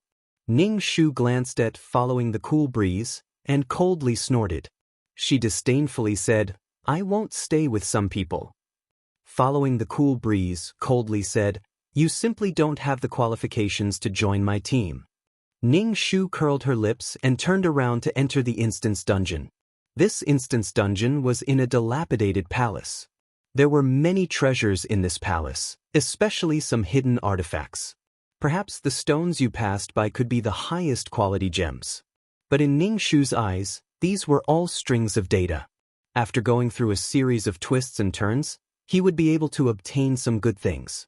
Following the Cool Breeze, S-Team also entered the palace. Relying on their keen senses, Following the Cool Breeze and his team found many treasures. As expected of Nanju Jun, who had a halo around her, Ning Shu discovered that the equipment on Following the Cool Breeze were all top quality. Even the other people's equipment wasn't bad. They were simply a group of rich people. He really wanted to rob these people. The guarding boss was an ink-top silver beast. Its entire body was pitch black like a shadow and its speed was extremely fast. Before they could even react, this boss would be by their side. One claw was enough to make them lose a level. A few more claws and they could only be killed and sent back to the city. Losing a level could be trained back, but when these claws hit a person's body, it could cause them to vomit blood.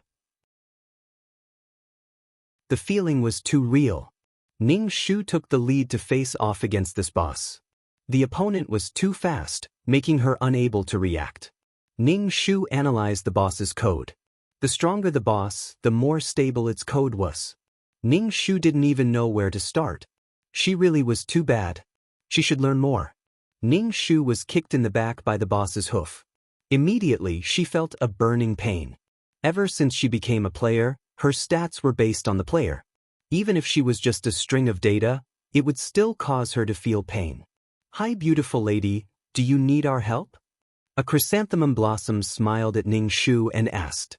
Every time Ning Shu saw the smile on this burly man's face, she felt that it was very wretched. Ning Shu humphed and crawled up from the ground. "No need." Following the Cool Breeze glanced at Ning Shu and started to attack the boss with a few other members. Ning Shu saw that these people were not weak. As expected of an unshakable god in the future, Ning Shu planned to retreat. This boss was too strong. She couldn't do it. However, she wanted to level up and get a few more pieces of equipment before trying again. Following the Cool Breeze saw that this female player was preparing to leave. A ray of light flashed in his eyes. He turned around and rushed towards Ning Shu. "Ning Shu, fuck this bastard." Ning Shu saw that Following the Cool Breeze had lured the boss over. She immediately became angry. She held a large sword in her hand and prepared to fight the boss head-on. The boss's huge impact made Ning Shu feel as if her internal organs were displaced. In an instant, she was killed by this boss and lost 5 levels. Ning Shu sucked in a breath of pain. She turned around and ran. It was never too late for a gentleman to take revenge. Next time, she would definitely kill Following the Cool Breeze and lose 5 levels. No, 10 levels. Chapter 365. Following the Breeze looked at Ning Shu's fleeing figure and furrowed his brows. He really didn't like this female player, especially her eyes. He felt like he had seen them somewhere before. It made Following the Breeze feel a little haze in his heart. He really didn't like this feeling. The other members looked at Following the Breeze. A chrysanthemum blossomed southward, said, "Boss, you actually lured the boss and killed her level, and it was even level 5. You're on big breasts. Boss, what you're doing isn't right." A chrysanthemum blossomed southward, nodded, "Yeah, it really wasn't right." Following the Breeze said snappily, "Come on, isn't it just because she's a female player? If it was a male player, would you guys be so protective?" A chrysanthemum blossomed southward, shrugged his shoulders. "It's rare to see a female player that's not weak. There's always a special feeling, huh?" In the end, Following the Breeze and the others killed the boss and dropped a lot of equipment. The game's main system broadcasted Following the Breeze and his party's achievements in the world. The equipment that was dropped made other players drool. And at this time, Ning Shu had already returned to the city. Going out for a trip had lowered her level by 5. What Ning Shu didn't expect was that following the breeze was actually so sinister. It didn't match his refined and handsome appearance. This time she was careless. Ning Shu was very suspicious. If the game's main system didn't discover the original owner's abnormality, she was afraid that following the breeze would have told the game's developers about this loophole and finally erased the original owner. This time she was tricked by him, but there wouldn't be a next time. Ning Shu first learned the code. One day she would be able to understand all the codes in this game world. She wasn't skilled enough and didn't dare to casually change the code. If she was found out, then she would be miserable. Being erased would be miserable. Because of the drop in level, Ning Shu had no choice but to farm monsters for equipment and experience. She had to raise her level. There were many benefits to having a higher level. Her defense and attack would greatly increase. Ning Shu found that her quest was just like a game. Completing the quest would give her reward. But the game she played was much more difficult than this. The bet was her life. If she didn't complete it, then there was nothing left. And this kind of game could start all over again. Ning Shu returned to Spider Valley to take a look, preparing to return to his own territory to grind. The replicated NPC was a very responsible NPC. When he saw Ning Shu walking over, he immediately asked for help from Ning Shu. Ning Shu looked at the beautiful but dull NPC. If the original owner was like this, he definitely wouldn't have been killed. But what's the point of being so silly and ignorant? Being able to understand human feelings was something that couldn't be exchanged for anything. It was a pity that although he had feelings, he didn't have experience or intelligence. In the end, because of his insignificant feelings, he buried himself. It was impossible for the original owner and following the breeze to be one. Humans and demons were very different. One person with a string of codes, it was simply the strangest combination. Following the breeze was only using the original owner. In his heart, he probably knew that this NPC liked him and probably felt disgusted. But towards the original owner, he was just coaxing and deceiving. Ning Shu accepted the quest and entered the valley. As soon as the 8-clawed poisonous spider saw that Ning Shu was about to pick the immortal grass, it immediately spat out spider silk at Ning Shu, wanting to entangle Ning Shu. Before, when she was still an NPC, this spider didn't even bother with her. Now that she was a player, it immediately attacked. Ning Shu directly used her broadsword to stab through the large spider's swollen abdomen. The large spider was destroyed. Ning Shu took the immortal grass and went to turn in the quest.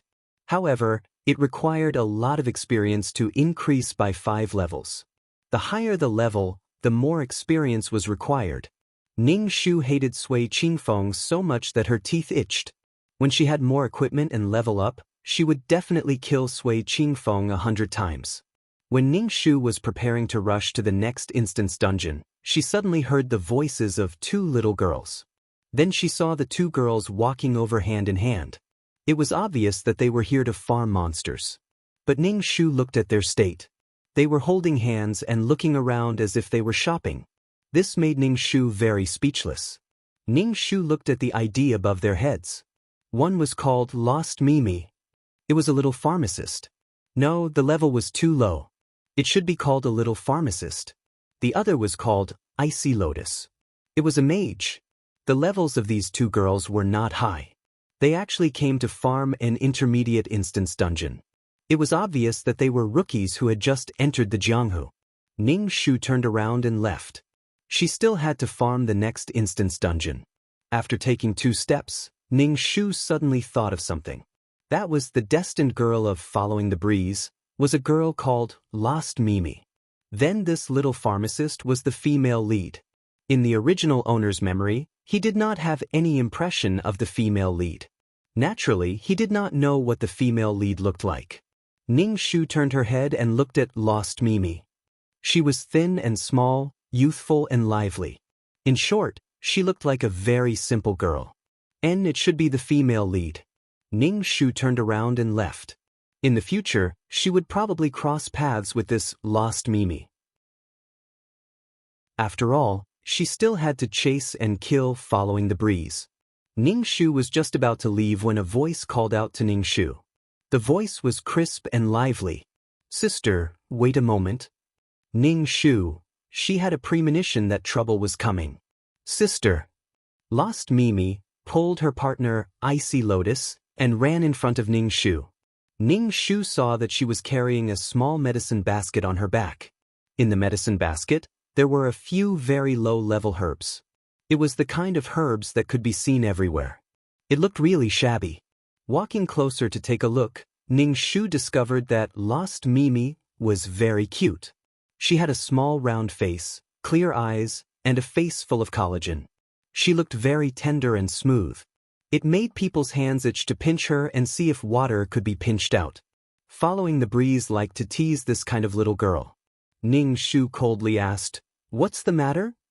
Lost Mimi was a little reserved and asked Ning Shu, "Sister, how should we accept the quest?" Ning Shu pointed at the beautiful NPC and said, "You guys go over. The NPC will tell you what to do." "Can you be more specific?" Lost Mimi asked again. Ning Shu, this was no longer an ordinary noob. It was a white eye. When entering the game, you should first look at the game strategy. Seeing that the other party was looking at her strangely, Lost Mimi was a little reserved and said, "Is it too much trouble for you? You guys go over. The NPC will give you the quest." Ning Shu said somewhat powerlessly, "Thank you." Lost Mimi quickly thanked Ning Shu and then pulled her little friend over to the NPC. Ning Shu also heard the girl with the ID Icy Lotus whisper, "What's there to be arrogant about? Isn't it just a higher level? So arrogant." Chapter 366. Ning Shu naturally heard Clear Ice Lotus say that she was arrogant and proud. Ning Shu crossed his arms and looked at the two's backs. "Stop talking." Lost Mimi tugged on her friend's sleeve. She turned her head and saw Ning Shu looking at her. Suddenly, she felt a little embarrassed and quickly turned her back. The two rookies hurriedly accepted the quest and then entered the valley. Ning Shu was suddenly curious. Could it be that the two of them couldn't find the quest location? Maybe if they wandered around the valley, they wouldn't be able to find the location of the herb. Ning Shu used a tree branch to draw the code outside and waited for the two to come out. After waiting for a long time, Lost Mimi and Clear Ice Lotus came out. They didn't lose any levels and came out unscathed. Ning Shu was a little surprised. Did the two of them kill the 8-clawed poison spider? The two of them didn't go to the NPC to hand in the quest. Instead, they saw Ning Shu and came over excitedly. Lost Mimi asked Ning Shu, "Sister, were you waiting for us?" Ning Shu didn't say anything. Lost Mimi said, "Sister, there are a lot of herbs in the valley. Look, I found a lot of herbs." Ning Shu looked at the basket on Lost Mimi's back. There were some low-level herbs in it. "Didn't you do the quest?" Ning Shu asked. Lost Mimi said, "We didn't find the place. When we saw the herbs, Clear Ice Lotus and I went to pick the herbs. There are so many herbs." Ning Shu's mouth was slightly open. The tree branch in his hand fell. He was simply indescribably shocked. How much confidence did she have to be able to mistake stupidity for cuteness? Stupid people should learn more. Ning Shu's mouth twitched. He felt that he should go to the dungeon and kill Clear Ice Lotus. Why waste time here? Lost Mimi didn't come here to play games. She came here to meet a beautiful love. Compared to this girl, Ning Shu felt that he was quite smart. Ning Shu turned around and left, thinking that he needed to get himself a mount. He didn't believe that he could rely on his legs to walk. Lost Mimi still wanted to talk to this sister, but the other party left without saying anything, which made Lost Mimi a little embarrassed. Beside her, Clear Ice Lotus curled her lips and said, "Mimi, why are you talking to her? This kind of person's eyes grow on top of her head. Just because she's high level, she's very arrogant. Don't ask for a rebuff." Lost Mimi could only nod her head and then said expectantly, "When can we also reach such a level and become experts?" "Definitely." Icy Lotus said. Ning Shu naturally knew that these two young ladies were very dissatisfied with him. So what if they were dissatisfied? Did he have to be polite and humble to them? This was originally a game world where seniority and strength were the most important. If he, a high-level player, lowered his voice to two newbies, that would be a joke. Ning Shu went to clear 2 more dungeons, but he still didn't let his level not go up. Moreover, if he leveled up again after leveling up, he would have 20% more points than before. Therefore, Ning Shu hated following the breeze, to the point that his teeth itched. While Ning Shu was still working hard to clear dungeons, a message came from the World Channel: Great God, following the breeze, will be establishing a guild in 2 days. He welcomes all players to come. This was the first guild in the entire server. Following the breeze was very ambitious. The requirements to establish a guild were very harsh. Honor points, battle power, level, all of these had to be met before the guild could be established. After establishing a guild, the game system would give the guild a few shops. These shops were all real money. Moreover, there were more and more players in the game, and there would be more wealth. Shops could bring a lot of benefits to a guild. This was the real Jianghu world. However, there were very few people who could establish a guild. Ning Shu clenched his fists. Since he was going to establish a guild, Ning Shu felt that he needed to give his blessings. The disappearance of Following the Breeze, who wanted to establish a guild, caused a commotion in some worlds. To be able to establish a guild in such a short period of time, he really was a great god. It must be known that most of the players had just left the newbie level and were slowly climbing up. Now, other great gods were establishing guilds. However, Ning Shu felt that the current Following the Breeze was far from the Following the Breeze in the storyline. He wasn't as godly as in the storyline. The current Following the Breeze was very impetuous, like a half-empty pot of water. He wanted to show off just because he had some achievements. He could barely be called a great god, but he couldn't be called a great god. Ning Shu felt that there should be a great god in this server, but he was a bit low-key. When Lost Mimi and Icy Clear Lotus heard this news, they were filled with worship. Icy Clear Lotus said to Lost Mimi, "Mimi, let's join a guild. This way we can find a master and do quests easier." Lost Mimi's eyes lit up, but she hesitated and said, "Our levels are so low, they won't want us." Icy Clear Lotus patted Lost Mimi's shoulder and said with certainty, "They will definitely want us. Don't forget that you are a medicine master. Guilds lack this kind of support profession the most. We will definitely succeed." "Okay, let's give it a try." Lost Mimi suddenly smiled. Her face looked very cute. 2 days later, Ning Shu arrived at the city where, Following the Breeze, established his guild. The guild's name was Following the Dragon Gang. The name was very domineering. Many players entered the guild with congratulatory gifts. Ning Shu held a phoenix feather in his hand and was about to give it to the doorman, but when he saw that the person who welcomed the players was a chrysanthemum blossoms to the south, he immediately took back the phoenix feather. When a chrysanthemum blossoms to the south saw the feather, his eyes lit up. Just as he reached out his hand to take it, the other party took it back. When he saw Ning Shu, his heart suddenly thumped. Seeing the other party like this, he was definitely here to cause trouble. A chrysanthemum blossoms to the south immediately smiled and said, "Hi beauty, long time no see. Your level has increased again. Congratulations, congratulations." A chrysanthemum blossoms to the south touched his head and said with a smile. However, he did not let Ning Shu in. Obviously, he did not welcome Ning Shu. Ning Shu revealed a fake smile and said, "Congratulations, congratulations. I haven't seen you for a while and you have already established your guild. When I heard the news, I wanted to come and pay my respects. This is my congratulatory gift." Ning Shu threw a gold coin to a chrysanthemum blossoms to the south and said without any sincerity, "Congratulations, you are the first guild in the entire server." A chrysanthemum blossoms to the south took the gold coin, his rough face twisted. Chapter 367. The congratulatory gift was just a gold coin. You might as well not give it. A chrysanthemum blossoms to the south, said with a cold face. Beauty, on such a joyous occasion, we welcome you with open arms with the dragon gang, but what you did was wrong. Ning Shu blinked and asked, don't you want the gift? A chrysanthemum blossoms southwards through the gold coin to Ning Shu. You can go in. Ning Shu kept the gold coin and asked, what is your leader's level now? A chrysanthemum blossoms southwards looked at Ning Shu warily. Why are you asking this? I'm just asking, why are you so nervous? Ning Shu laughed. The two rookies not far away heard their conversation. Lost Mimi said anxiously, we still need the gift, we don't have any at all.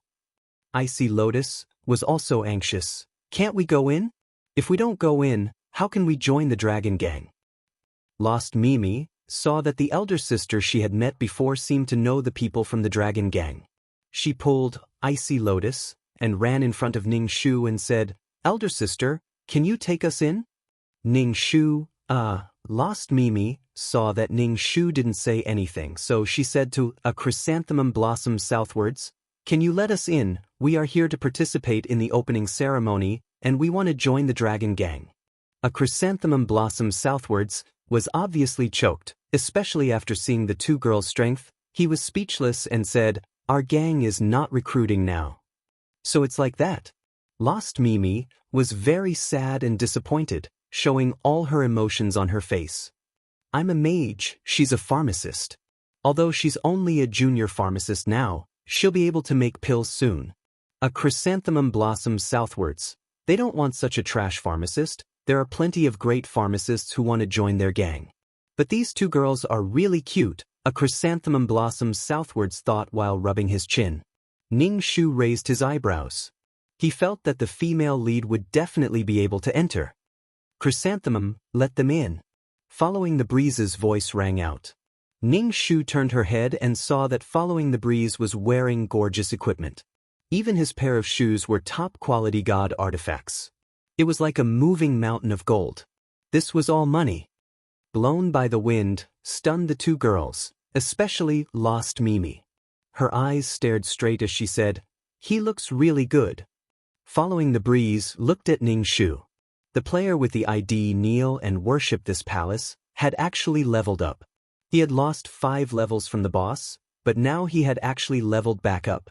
Moreover, his level was even higher than before, and he had a godly weapon on his wrist. Sui Qingfeng felt gloomy in his heart. Then he heard a voice that didn't know what to say. Sui Qingfeng looked at the person who spoke. It was a little girl. Sui Qingfeng was speechless as he shook his head.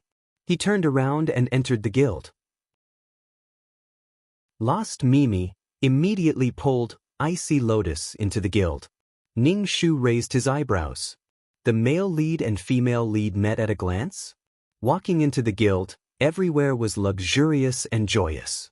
It was obvious that Sui Qingfeng had paid a lot for this guild. After all, it was the first guild in the entire server. He guessed that the game developers would also help out a little. There were many players in the guild. They were all chatting with each other. Most of them were male players. There were very few female players. Seeing a high-level female player like Ning Shu suddenly appear, they were all very surprised. Especially when they saw the equipment on Ning Shu's body. Some players even came over to strike up a conversation with Ning Shu. But Ning Shu had a cold face and didn't say anything. This made the players who came over to strike up a conversation unhappy. However, some people paid attention and looked up and down at the equipment on Ning Shu's body. The two rookies, Lost Mimi and Icy Lotus, saw that there were many high-level players around them. They were all high-level players. This kind of scene made them feel weak in their hearts. They only knew this cold big sister here. The two rookies went over to Ning Shu's side. Ning Shu saw these two little girls go over to her side. She was speechless. Ning Shu knew that these two people didn't like her. Outside the house, there was the sound of firecrackers. Ning Shu listened to this sound and felt that the whole world was like a real world. There were many people, many grievances. It was virtual but also real. The original owner came back to live in this kind of world. This was a real world. What was real and what was fake, no one could say for sure. Sui Qingfeng brought a few partners and stood on the high platform. He was in high spirits as he announced the official opening of the Dragon Gang. Just as Sui Qingfeng finished speaking, there were countless red packets floating in the air. Sui Qingfeng said, "This is a little gift from the Dragon Gang. Thank you for coming to the Dragon Gang's opening ceremony." Many players were snatching the red packets. Ning Shu caught a red packet. When he opened it, he saw that it was actually a high-quality gem. If he was lucky, he could get a semi-divine weapon. If he was unlucky, he could only get a gold coin. The two girls beside Ning Shu each snatched a red packet. Icy Lotus only got 100 gold coins. Lost Mimi got a magic staff. It was extremely gorgeous and cool. Lost Mimi was only a pharmacist. This kind of staff was not suitable for her. He generously gave it to Icy Lotus and said, "Icy Lotus, this is for you." Icy Lotus Pure forced a smile and said, "Thank you. I heard that you want to join the Dragon Gang?" Sui Qingfeng noticed the situation here. He saw the round apple-faced girl get a staff and walk over. Ning Shu rolled his eyes and moved to the side. The attraction between the male lead and female lead was simply too strong. Lost Mimi saw that the gang leader was actually talking to her. She was so excited that her body was trembling. She said, "Gang leader, I want to join the Dragon Gang. I will definitely contribute to the Dragon Gang." "Yes, I can do it too," Icy Lotus also quickly said. Sui Qingfeng nodded. His gaze landed on Lost Mimi. He had never seen such a pure girl in the game. Could it be that she did not see that other players were staring at the staff in her hand? She even put it out so casually. Was she not afraid of others stealing it? "You two can join the Dragon Gang today." Sui Qingfeng waved his hand and let the two rookies join the gang. This made the other players envious. They wanted to join the Dragon Gang. The Dragon Gang had all kinds of requirements. Now, two rookies who just entered the game could join the Dragon Gang so easily. They only hated that they were not girls. Really? Lost Mimi immediately hugged Icy Lotus and happily cheered. Ning Shu was speechless. Was there a need to be so exaggerated? Chapter 368. Just like that, the male and female lead met. One was a godly player, and the other was a noob who didn't know anything. From then on, the godly player brought the noob to various dungeons, and there were pink bubbles all the way. So this was the type that Following the Breeze liked, but wasn't the original owner also ignorant of worldly affairs? Following the Breeze didn't like the original owner? Or was it because the original owner was an NPC and didn't treat the other party as a person, let alone like the original owner? People had different lives. This was a troublesome matter, so there was no need to think about it. This kind of "you love me, I love him" thing was the most troublesome. Ning Shu just watched Following the Breeze and the noob talk. Following the Breeze kept talking to Lost Mimi, but left Lost Mimi's partner, Icy Clear Lotus, to the side. It looked very awkward. And at this time, Lost Mimi also seemed to have forgotten her partner, and her face was red as she excitedly talked to the godly player. Follow the Breeze proposed to help Lost Mimi keep the mage staff. Follow the Breeze also had good intentions. After all, if this kind of rookie had anything valuable on him, he would be cheated by other players. Moreover, Follow the Breeze could see that this little rookie was just a piece of blank paper. He was simply an idiot. Lost Mimi very straightforwardly gave the mage staff to Following the Breeze. "You're not afraid that I won't give it to you?" Lost Mimi looked at Following the Breeze with a pair of clear eyes. "Leader won't be like this. I believe in Leader. Besides, giving this to Leader is nothing. You may not know, but this thing is very valuable."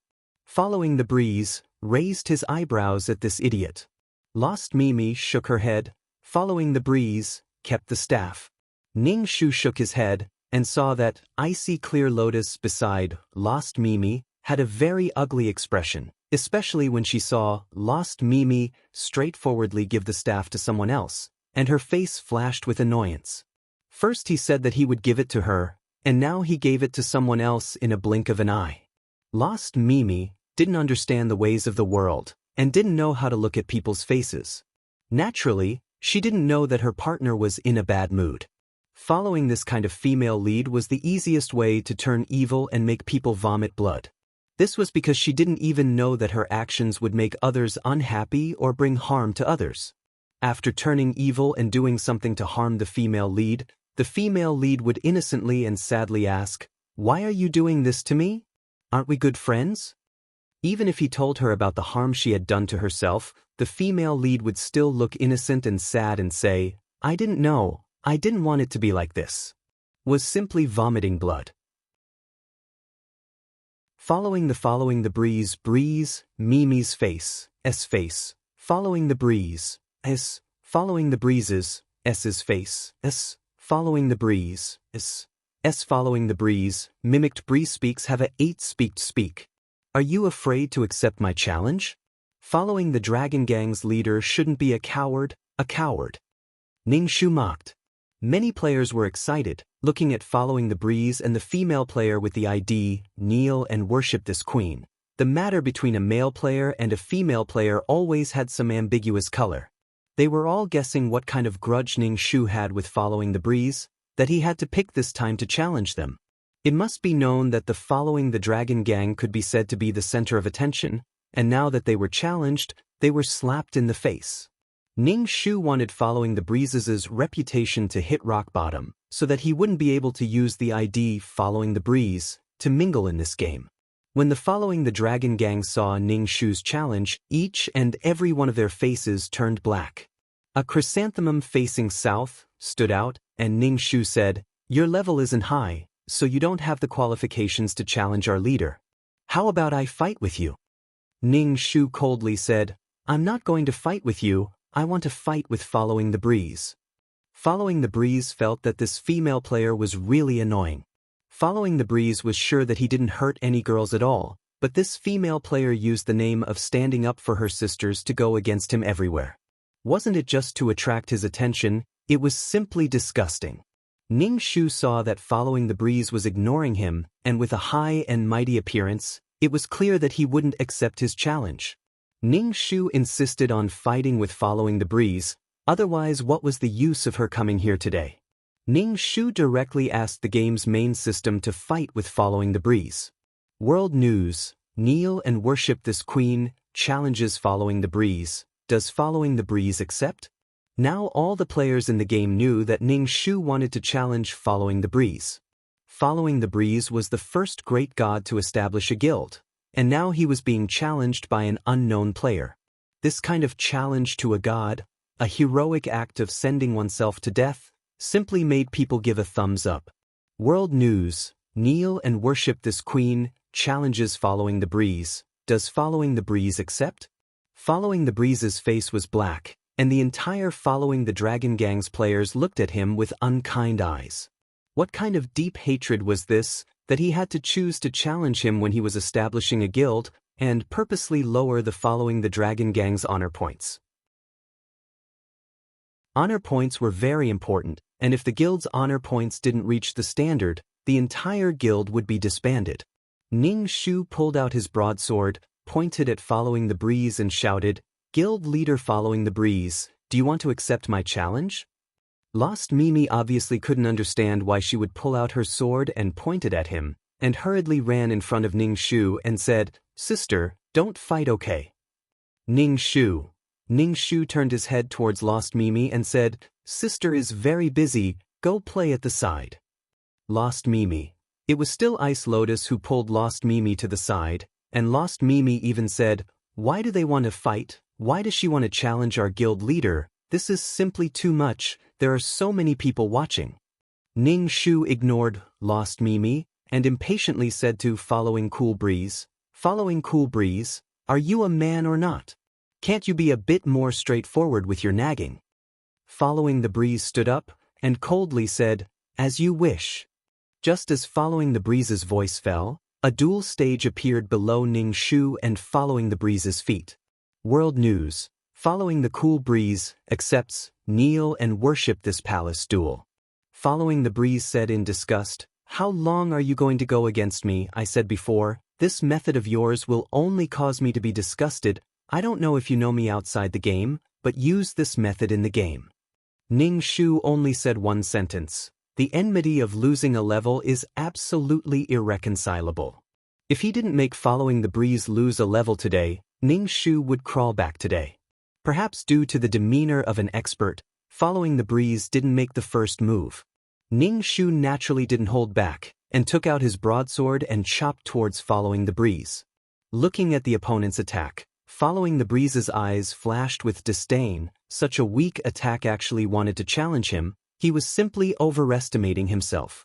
A sharp light flashed in Following the Breeze's eyes, and he met Ning Shu's attack head-on. You're tuning in to the Passion Page's YouTube channel. We're so grateful for your support, and don't forget to subscribe to join us on this incredible journey through captivating stories. Your generosity through donations truly makes a world of difference, as it's the primary source of revenue that allows me to expand and enhance this channel for you. Thank you from the bottom of my heart for being a part of this adventure.